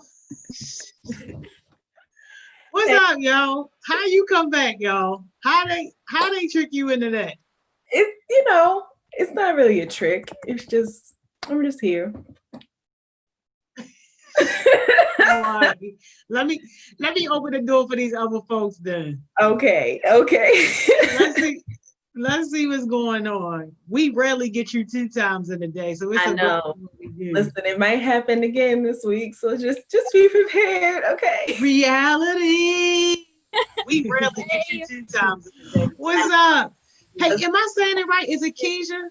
Just be prepared, okay? Kajay. I should have known. Yo, tell your parents this bougie stuff, this fancy stuff, we can't do it, y'all.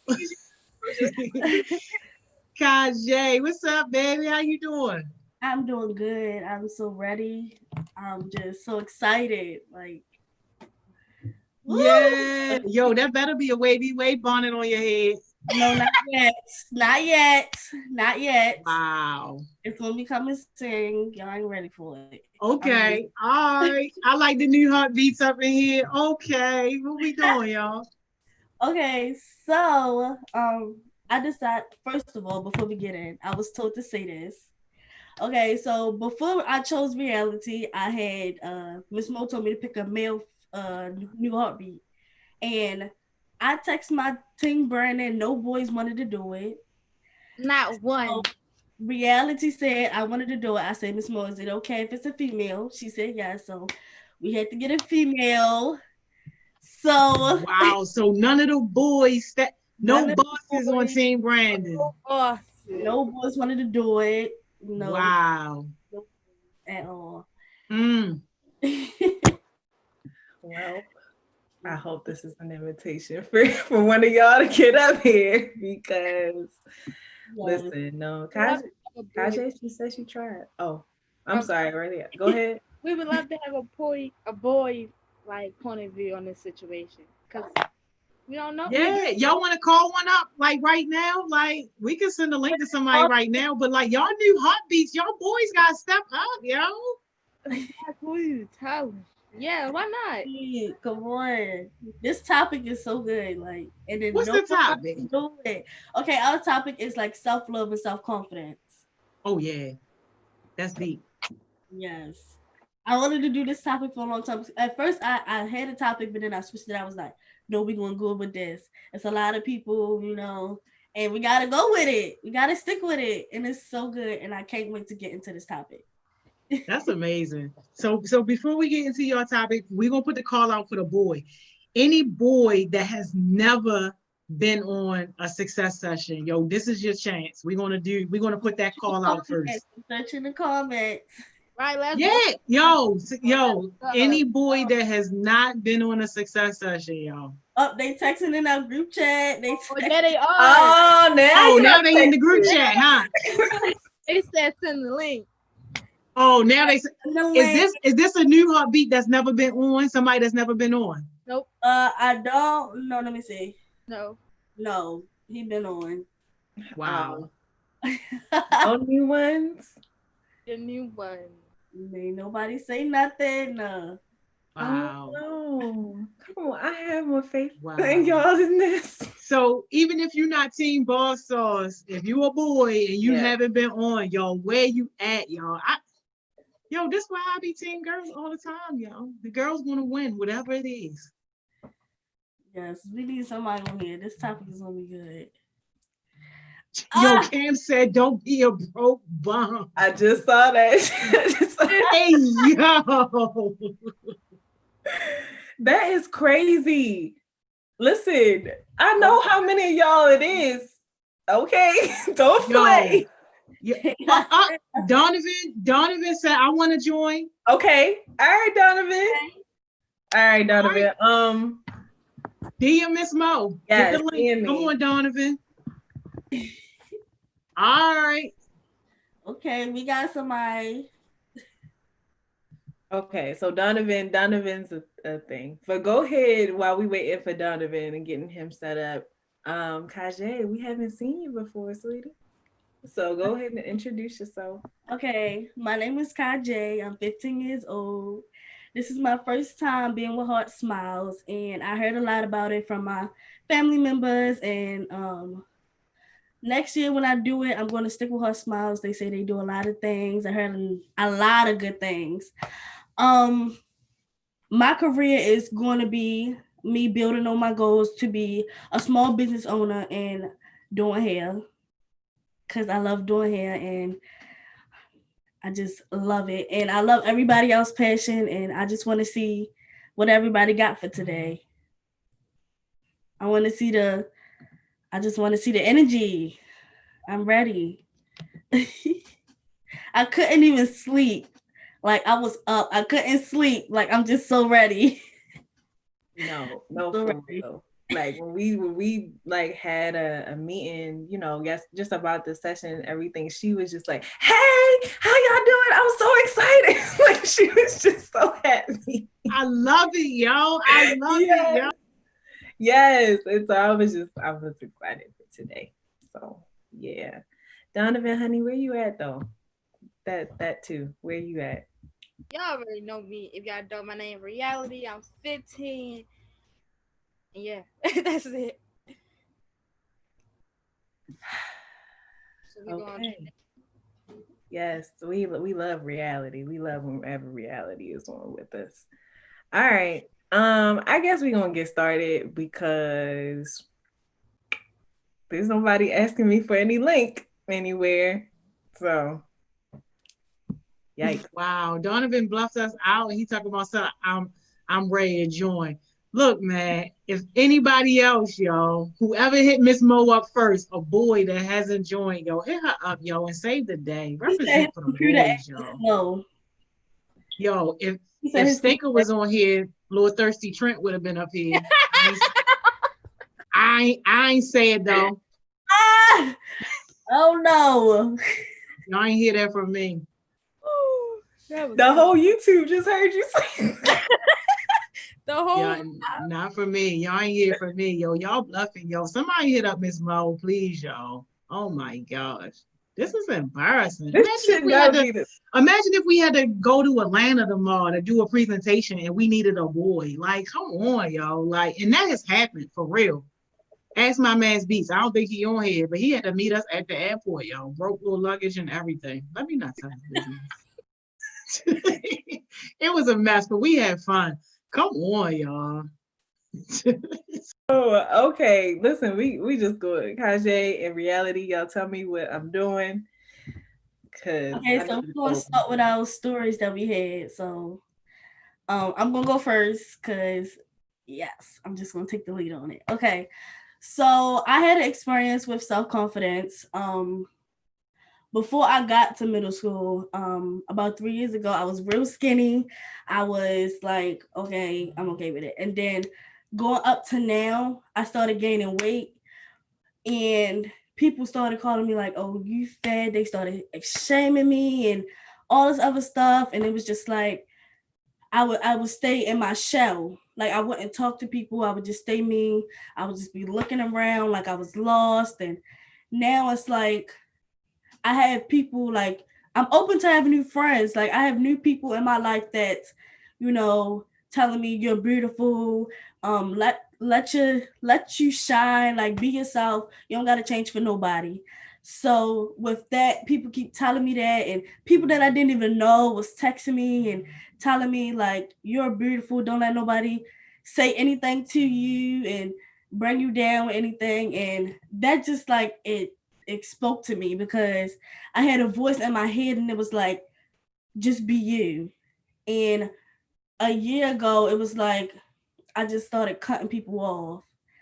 Like that, I knew that wasn't really there for me, because I have a lot of people who turned me down and just was turning their back on me. So I just used the people that was rooting for me, and I just got up there. And the haters, they made me who I am now. Like, I'm strong, I'm beautiful. And for anybody else out there who just thinks that they not beautiful, you are beautiful no matter what color you are, with race, how you look, anything, you are beautiful. Don't let nobody tell you elsewise. There was a lot going on, and now I'm here now. I'm beautiful, and I'm just ready to hear other people's stories and more. Yo, look who stopped bluffing, y'all. Well, look what we have here. look who stopped bluffing on us. So while we wait for him to slide in, I'm gonna tell one of my stories. Same here. Like, I was once upon a time real skinny, and I didn't have nothing. I didn't have no chest area, no back area, nothing. I was just skinny. And people used to pick on me about being skinny, like, oh my God, you're so skinny. You probably can't even get on a roller coaster. So I'm like, okay. Like, I was sad. I just come home crying and stuff about it. I told my mom I'm too skinny and da. She's like, too skinny? Too skinny where? You're not too skinny, just building me up. And so when I got older and I started gaining weight and start developing faster than everybody else, then, oh, you're too fat. You're fat. Oh, why you look like a grown lady? That don't make no sense. But it's your mother feeding you and all this other stuff. So I didn't cut off a lot of people for that, because even some of my friends was saying it behind my back, and they would send me videos of my friends talking about me behind my back, saying I'm a fat cow and all this other stuff. And about like how I cope with that, like at first I did cry about it and stuff, but when I looked in the mirror and I seen who I was, I'm like, I'm that. Like, I don't care. I can be big or small. They still gonna hate on me regardless. If I'm skinny, small, black, white, they still gonna pick on me. So I don't really care what you talk about, because I'm making money big, so I'm doing something right. So just for people that feels that way, just know other people going through that, and don't shame yourself. You can't. God made you this way for a reason. Like, you're yourself, so be yourself and don't try to change yourself for anybody. Like, I used to work out so much that like I got in the hospital because I was dehydrated, because I wanted to lose weight for them to feel comfortable with me. But no, now I'm like, I don't care. I'm ready to eat me some chicken. I want me some chicken. I'm gonna eat me some chicken. I don't care. But yeah, you can go. That is funny. No, for real, yeah. Eat that chicken, girl. Absolutely. Don't let nobody tell you can't eat it. And give me a piece too. Honestly, eat both pieces. Don't even give me. Don't even eat both. No, I gotta get my piece. Hey, yo, is Donovan playing with us? Is he a real person? I don't. He said he's trying. I am, but it don't want to work. My camera messing up. Yo, hey, come Donovan. Stop. Your camera's not turning on. I didn't know you were connected to audio. So when you started talking, I was like, oh, snap. What? We might just have to hear. I don't want to work. It's not. You on your phone or a laptop? I'm on my laptop. Is it? And you see the option to turn on your video? Mm-hmm. And you clicked on it? Yep. Your camera's not covered or anything? Mm-mm. I'm gonna try to leave and join back. Okay, and try with your phone too if that don't work. Mm-hmm. We want to hear what you have to say. Yes, we do. I thought you wasn't a real person at first. I'm like, yo, somebody done punked us. Yeah. So try to join through your phone and come back to us. Okay. All right. Okay. All right. Go ahead, y'all, and go to the next part. I want him to be here, but okay, go ahead. Go ahead and go to the next part, and we'll just hope he comes back. Okay, so we was going to do our quotes first, but I really want to show y'all the video because this video spoke to us. We was on the phone, we was watching the video at the same time, and it was like, yes, this video is good for this situation. So can we play the video?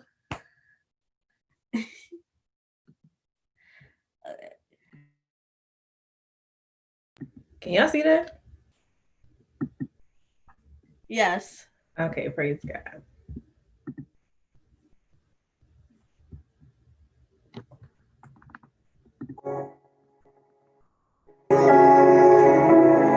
Most of the people out here are running around empty. They have no sense of self, no sense of self-love. When I say self-love, it has nothing to do with celebrity, money, materialistic things, and all of the things that your negative mind could probably go to. It has nothing to do with self-love. It has nothing to do with looks, nothing to do with cars and any of the superficial things that one would assume that could make you love yourself even more. It's a matter of knowing your value. It's a matter of you saying, I don't have to be around these people in these type of environments and situations in order for me to finally see the value in myself. I love me independent of you loving me. I believe in me. I know my self-worth. I know clearly that I'm a child of God, and God has a purpose over my life, and if he didn't, I wouldn't be here anymore. I am here, and I have a purpose.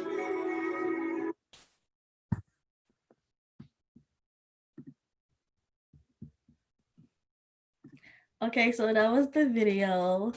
I'm gonna ask y'all to explain what y'all think of the video. And yes. What are your thoughts about the video to get us started? Okay. My thoughts about the video is it's really good because some people they lose confidence in themselves. Like I said about what people say, and sometimes that can lead to people like putting scars on themselves or just hurting and not really saying what they have to say or committing suicide, and it was a lot. And I might even shed a tear watching that video, but it was just like so many people in this world go through a lot, and some people just say anything or do anything to that person and don't know what's going on behind closed doors. They could be doing anything without no one knowing. Hi. Oh, I'm sorry.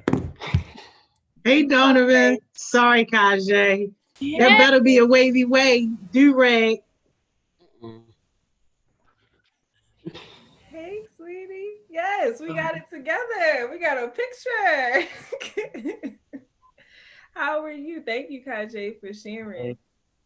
All right, Donovan. So before Reality shares her thoughts about the video, what are your thoughts on just like self-confidence and self-love? And do you have a story to share with us about it?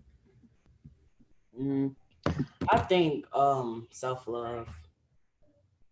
I need it come from me like from my friendships, from my past friendships. I had to learn how to like put myself before others instead of like putting others before me.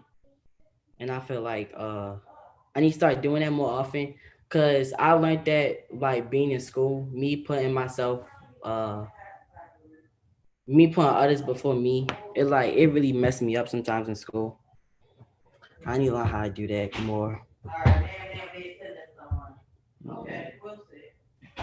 Okay, thank you. Reality. Well, before I tell my thoughts about the video, I see a comment and she said, I like the video because it shows me that I'm beautiful without looking like everyone else and that God made me this way for a reason. Yes, mamas. I agree with that.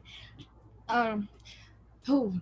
If you like watch the whole video, we can't show it, but if you watch the whole video, it gets more into details about it, and that is just so many, like she said, like so many people pick on people and don't know what they're going through at home. Like with the school situation with me, like even going through that in school and stuff, I still had to come home and worry about my mom and my grandmother because they're both sick and I have to do this and do this. So I didn't have time to be throwing myself down about my body. So if you feel that way, it's just God made you that way for a reason. God would never give you something that you cannot handle, even with the bullying and stuff.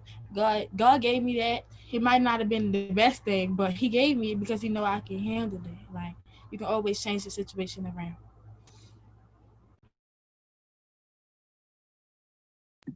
Absolutely. Yeah. Thank y'all for sharing your thoughts about the video and then your thoughts about the topic in general.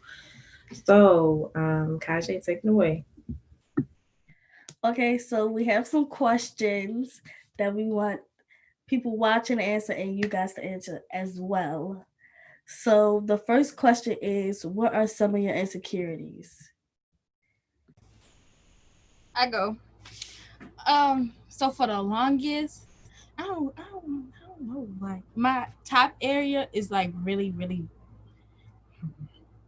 very big, and I don't like that about myself. Like at the age of 12 and 13, I'm like, I want to get a breast reduction. I don't want to have them. I don't want to have them because girls is like, oh my God, why are they so big and why mine's and this and that? And I felt shamed about that. Like that was one of my big insecurities. And my teeth, I have a gap, so I would never smile none of my pictures. Like if you see my Instagram, I don't smile none of my pictures. That's still one that I go through. The breast situation, I really kind of got over it because I talked to people about it. But my teeth, that gap, I don't even smile like that no more.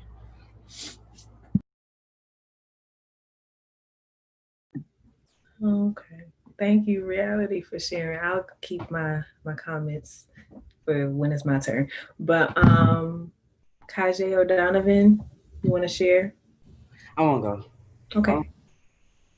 My insecurity is probably like if I wear clothes that I don't like, and I'd be like posting on Instagram, I'd be like so insecure. I'd be like, what? I'd be like, I look so ugly in this like shirt and stuff like that, and I'd be like, I'd be like, I know people be looking at me so weird, especially like when I had to wear a mask. 'Cause I do not like wearing masks, and then I'd be wearing it. I'd be going out, and I'd be like, I look so retarded right now, but yeah. And then my teeth, like when I be smiling in pictures, I'd be like, I don't like it. That's why I be trying to cover up my face with this peace sign and stuff like that.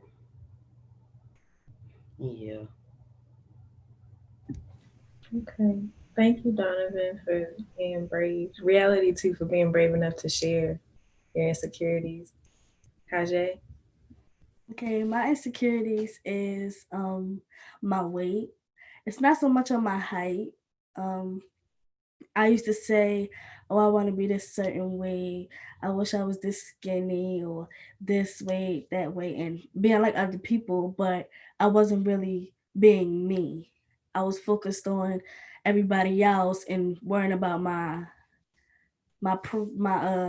what I'm wearing, or oh, they got new shoes, let me wear them shoes, or not really focusing on me. And now sometimes like when I wear certain clothes, I'm like, no, I don't want to wear this, let me take it off, it don't look right. Or now it's just like I just wear what I want because I just be myself.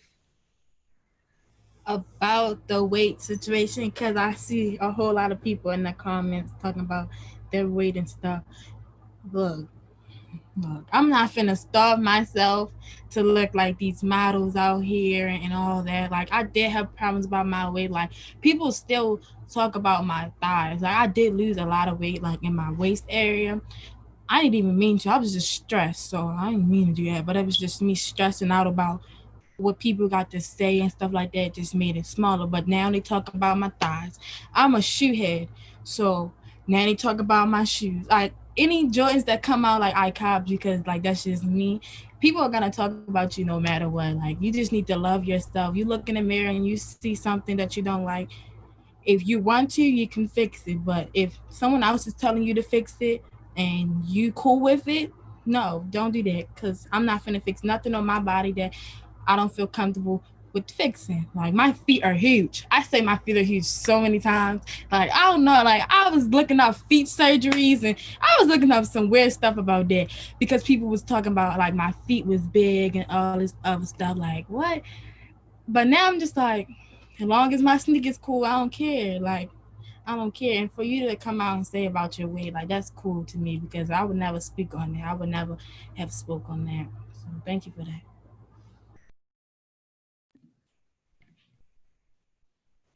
Yeah. I'm gonna read some of these comments real quick. Okay, so Jada said my face because of my acne. John said my acne. Tyra said my weight and my height. Um, Jemiah said my face. Ania said being too slim and my long neck. Trent said I'm ugly. You're not. At all. Not at all. No one's ugly at all. Some people saying my skin, my gap in their breast, their stomach, their weight. My Diabre said my teeth and my acne. It's a lot of people saying my gap, somebody said my braces because of their gap. It's a lot of weight, gap, face, teeth, and somebody said the way that they dress. Listen, weight does not matter. I'm just gonna say that now. Might not see y'all in person, but just know you are beautiful.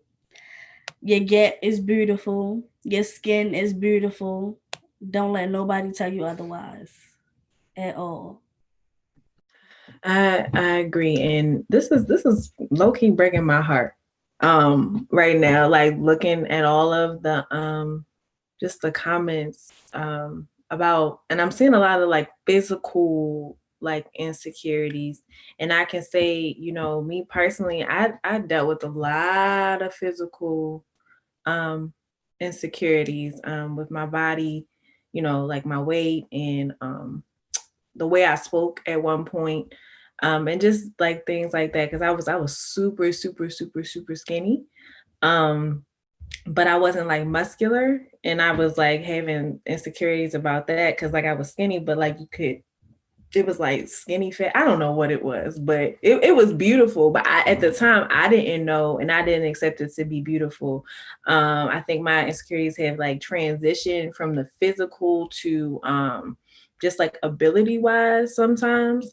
But as far as everyone saying, you know, they're listing out their insecurities, and we're gonna get to that. But what Kajay was saying, but just in general, all of y'all are beautiful, and I hope that these insecurities, like, don't let people just say anything. Like literally, people just say anything to you because they don't want to see you win. They don't want to see you rise up above them. They may be insecure about the thing they're talking about on you, so they might call you fat, but they really think that they're fat, which is like projection and like, you know, just a whole bunch of other problems. But as long as you are healthy, you are achieving your goals, you are, you know, being a productive just person, and you are just, you know, success oriented and putting positivity out into this world. Don't let anybody tell you that you are like all of these words that y'all are listing out. But can I go on about the weight thing?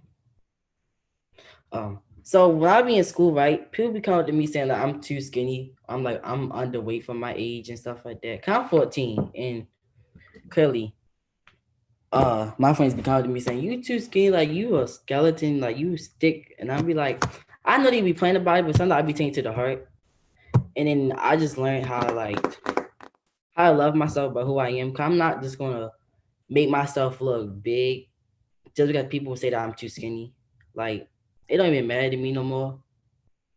That's why I just stopped worrying about it, because I just be like, ain't no point of me like just gaining weight, and I just like the way who I am, so I'm not gonna gain weight because somebody say I'm underweight. Yeah.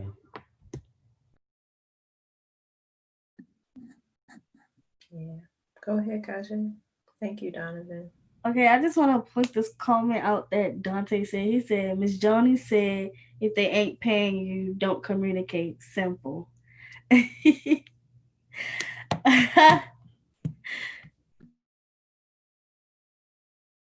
Where's the lie? There's no lie in that statement. Like, we worried about all what these people saying about us and all of that, and it's valid. So I don't want to invalidate anybody's feelings, because whatever you're feeling is absolutely valid. You know, whatever emotions that you're going through, absolutely valid. But what they doing? Like, what are these people doing that are talking to you? So yeah, definitely. So let's move from harping on our insecurities to kind of what we can do about them, and what we can do just in general. Okay, so the next question is, how do you build confidence? So, Reality or Donovan, one of y'all can start. I'll go. So for the longest, I would have like sticky notes. It was at my old house. I put sticky notes all over my room, like all over my room. So when I wake up, I can read them. I'm beautiful. I'm pretty. Don't worry about your weight. Smile. Have a nice day today. Just stuff like that. Or looking up quotes, or even going on Pinterest. Pinterest has a lot of motivation, like a lot of it. So that's what helped me. I don't know if it might help y'all, but Pinterest helped me.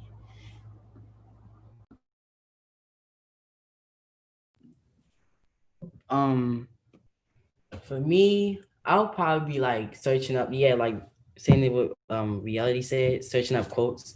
It'd be motivating me to be more confident in myself, and be more confident in my speaking, and that's what I need to learn more. And yeah, that's it. Okay, so how I build my confidence is sometimes I break down like how I'm feeling and how everything went during that day, and then I search up quotes and I set it as my lock screen, or I write them down, or I just remember what my grandmother and them told me, like quotes, and they just stuck in my head, and I just keep saying them to myself over and over and over again.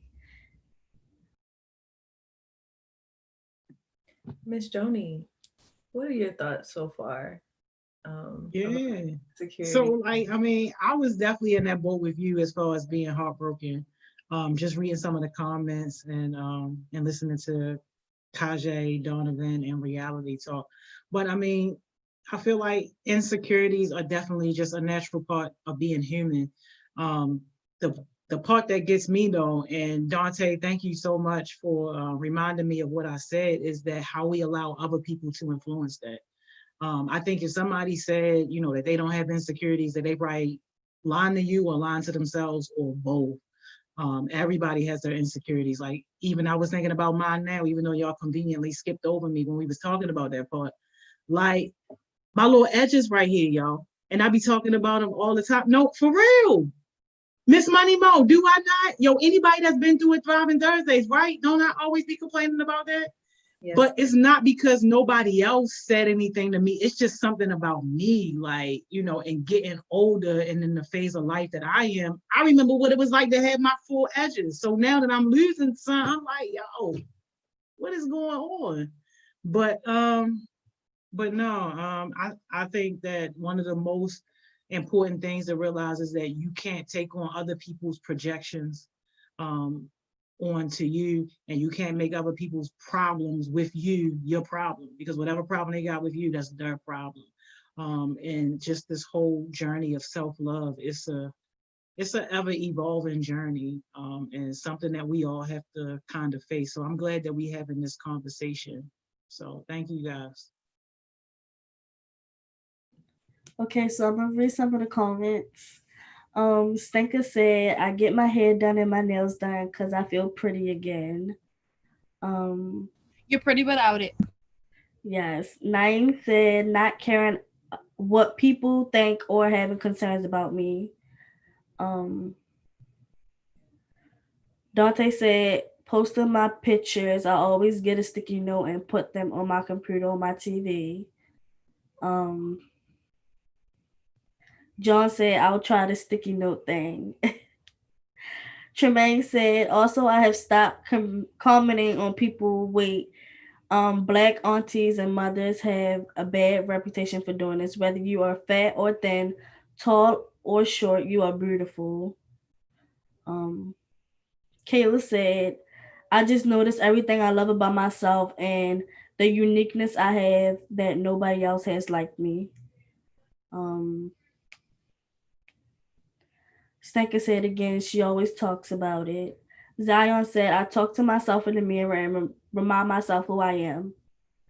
It's a lot of good things in these comments. It really is.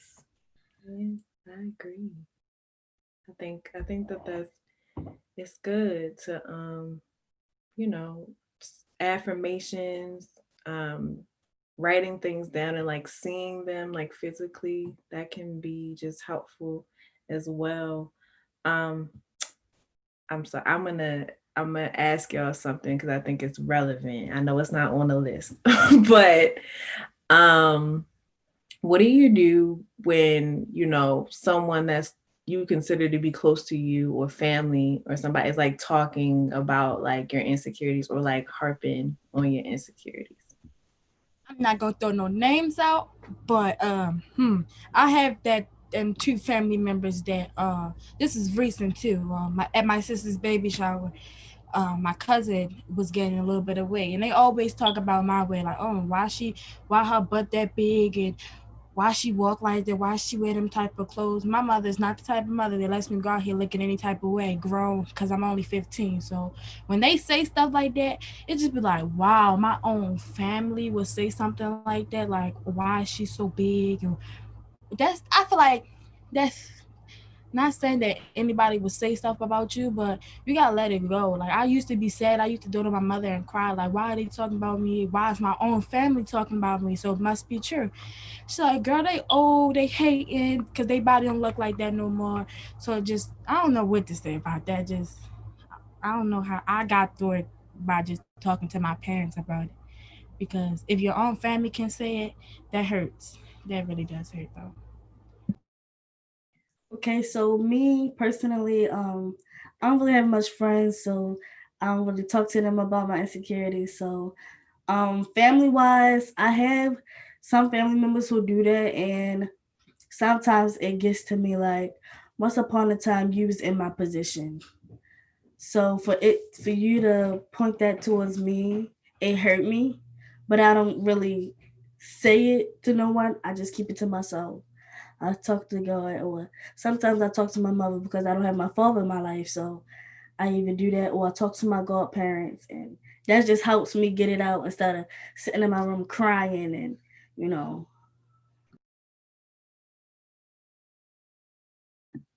Donovan, what do you think? Can I say something before you say something? It was a comment that said, but when you say something to them, then you're being disrespectful.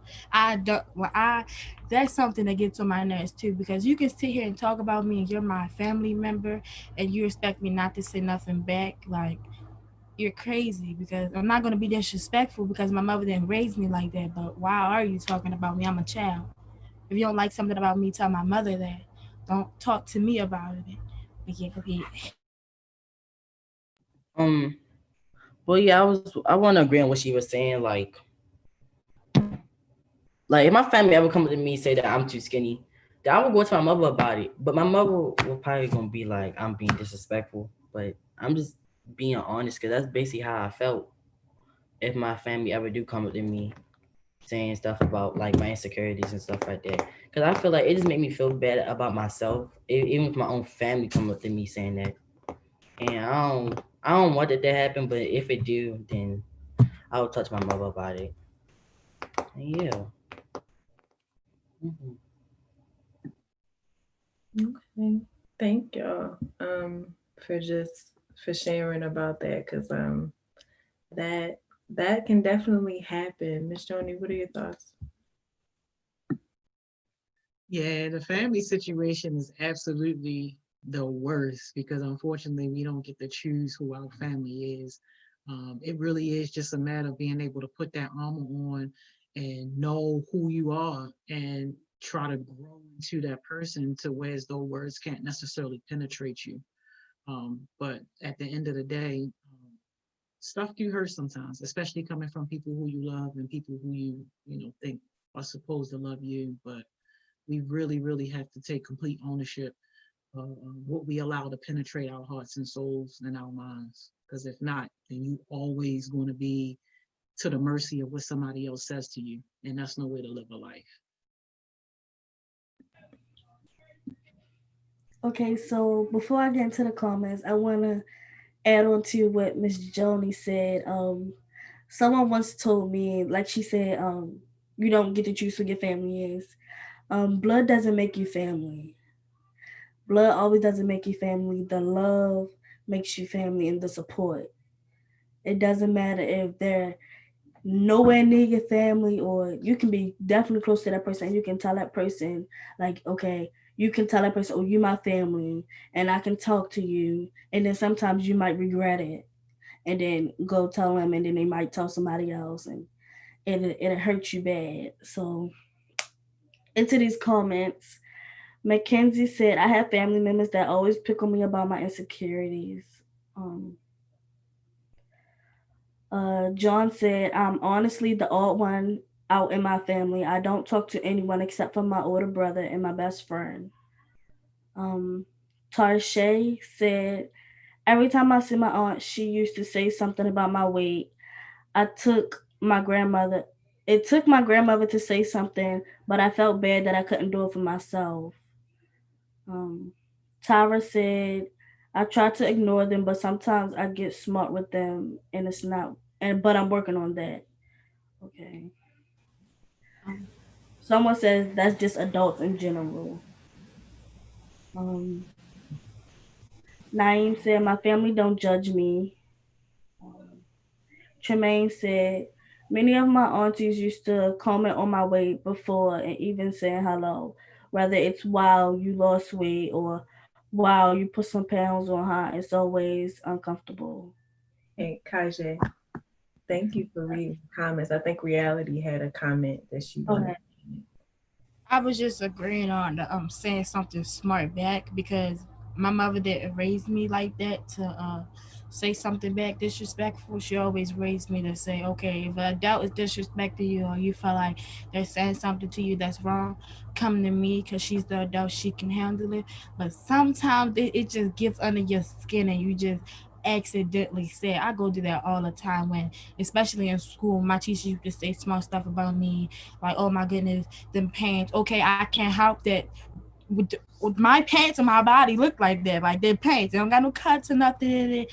So why are you worrying about it? That's another situation that's terrible. When I go to school, I get judged by the teachers. Oh, why she has that skirt on? There's someone next to me that has the exact same skirt on, but since my body is more developed and it's curvy, I get in trouble for it. I gotta go home for it.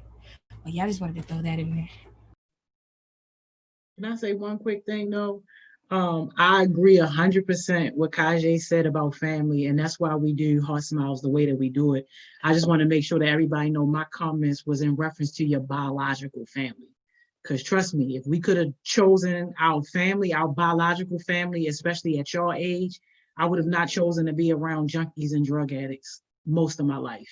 I just would have not chosen that. But at a certain age, you can't really choose your biological family. So that's what I meant by that. Would you like to get into the quotes that we found? Yes. Yes, you can start off if you want to. I found the quote in our quote. Don't be afraid of being different. Be afraid of being the same as everyone else around you. That to me stuck out because people are afraid to be themselves, but like you should be more afraid to be someone else because you're not being you. You're not gonna feel comfortable with being someone else or being Susie across the street. No, be yourself because that's you. And then another one I found. I'll let you go. I'll let you go. I'll let you go. Then I'll do it. Okay, one of mine was you're good enough, smart enough, beautiful enough, strong enough, and believe it. Stop letting insecurity ruin your life.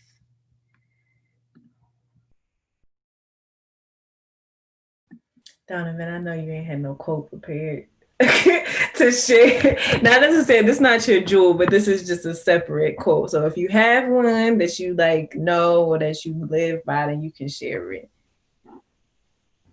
I really don't have one. I was not prepared at all. It's okay. It's all right. Go ahead, Reality. Give us one more quote, and then we'll go into our jewels, and then we out of here. It says, in our quotes, work on being in love with the person that you look at. I hate when my phone. I've been getting. Okay. Work on being in love with the person in the mirror who has been through so much but is still strong. I love that because like I've been through so much and I look in the mirror and you wouldn't even tell half of the stuff that I've been through. So like I just like that one. That's my lock screen too as well. But yeah. All right, y'all. We at the end. So literally we at the end. So my jewel for today is man, just be strong. Whatever you have to be like strong in, be strong. Be a brick wall to these people that are trying to penetrate your mind and tell you all this crazy stuff. So yeah, that's my jewel. Kaje, what's your jewel for today? Okay, my jewel is from Maya Angelou, and it says, "You, you alone are enough. You have nothing to prove to anybody." And that's just like it just went with the topic, and it really touched. Yes, that's my jewel. All right, thank you. We're gonna end off with Donovan. Reality. Okay, so it's a quote, but if you want to love others, I think you should love yourself first.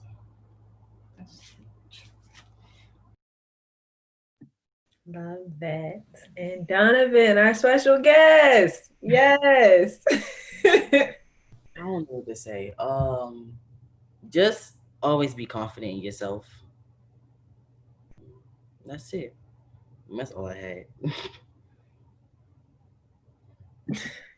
All right, y'all. Thank you so much for this topic. Yes, thank y'all so much. Hey, Kajay, you got some fans, so make sure you drop your IG in the chat. They asking for it. Okay. And they asking for a part two. Yeah, I see they asking for a part two. Got like 9 days or no 7 days. Don't do the Listen. countdown. Listen. Don't start with this countdown. No. Listen. No. Listen, we almost at graduation day. I'm Y'all did leaving. an amazing job, though. Goodbye. Y'all did an amazing job. And thank you so much, Donovan, for jumping on, representing for the boys. I knew it wasn't a whole lost cause, so thank you. And thank you, Kajay. And thank you, Reality. Y'all knew her beat showing up. I appreciate it. All right. See Miss y'all Money for tomorrow. tomorrow. Bye. All right. See y'all. See you. Bye. Bye-bye, y'all. Y'all, did they not do a great job, y'all? Did they not do a great job? And yo, thank you to Donovan for stepping up, y'all, because that's crazy. We gotta go so hard to get boys, y'all. Like, come on now. Like, y'all gotta do better. Get your mans. But I hope somebody had a good day at work today, y'all. I hope somebody had fun at work today. And even though our day started off with the crazy, crazy storm, yo, hopefully somebody learned something. And hopefully today was not a waste of time. So look, y'all already know what I'm about to tell y'all, yo. It's some daylight out here, y'all.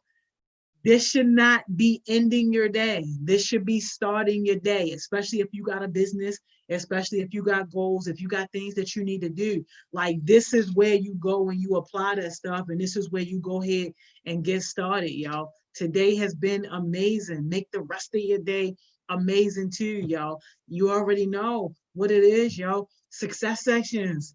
Tell a friend to tell a friend, yo. You want to be successful? this is where you start, yo. You want to be connected to success-minded young people and adults, yo, this is where you start. Y'all know how Chaos Smoothie said, yo. Y'all know how Dante be co-signing, yo. You don't want to be a broke bum. Yo, this is where you start, yo. Success Sessions, yo. I see him screaming in the comments about Our Voice Tonight. Y'all hit them up so y'all can get the details on that. I'm sure that started around like 7 o'clock or something like that. But yo, tomorrow, what, 10 o'clock, 9:55-ish? I'll see y'all then, y'all. Enjoy the rest of y'all day. Do something productive.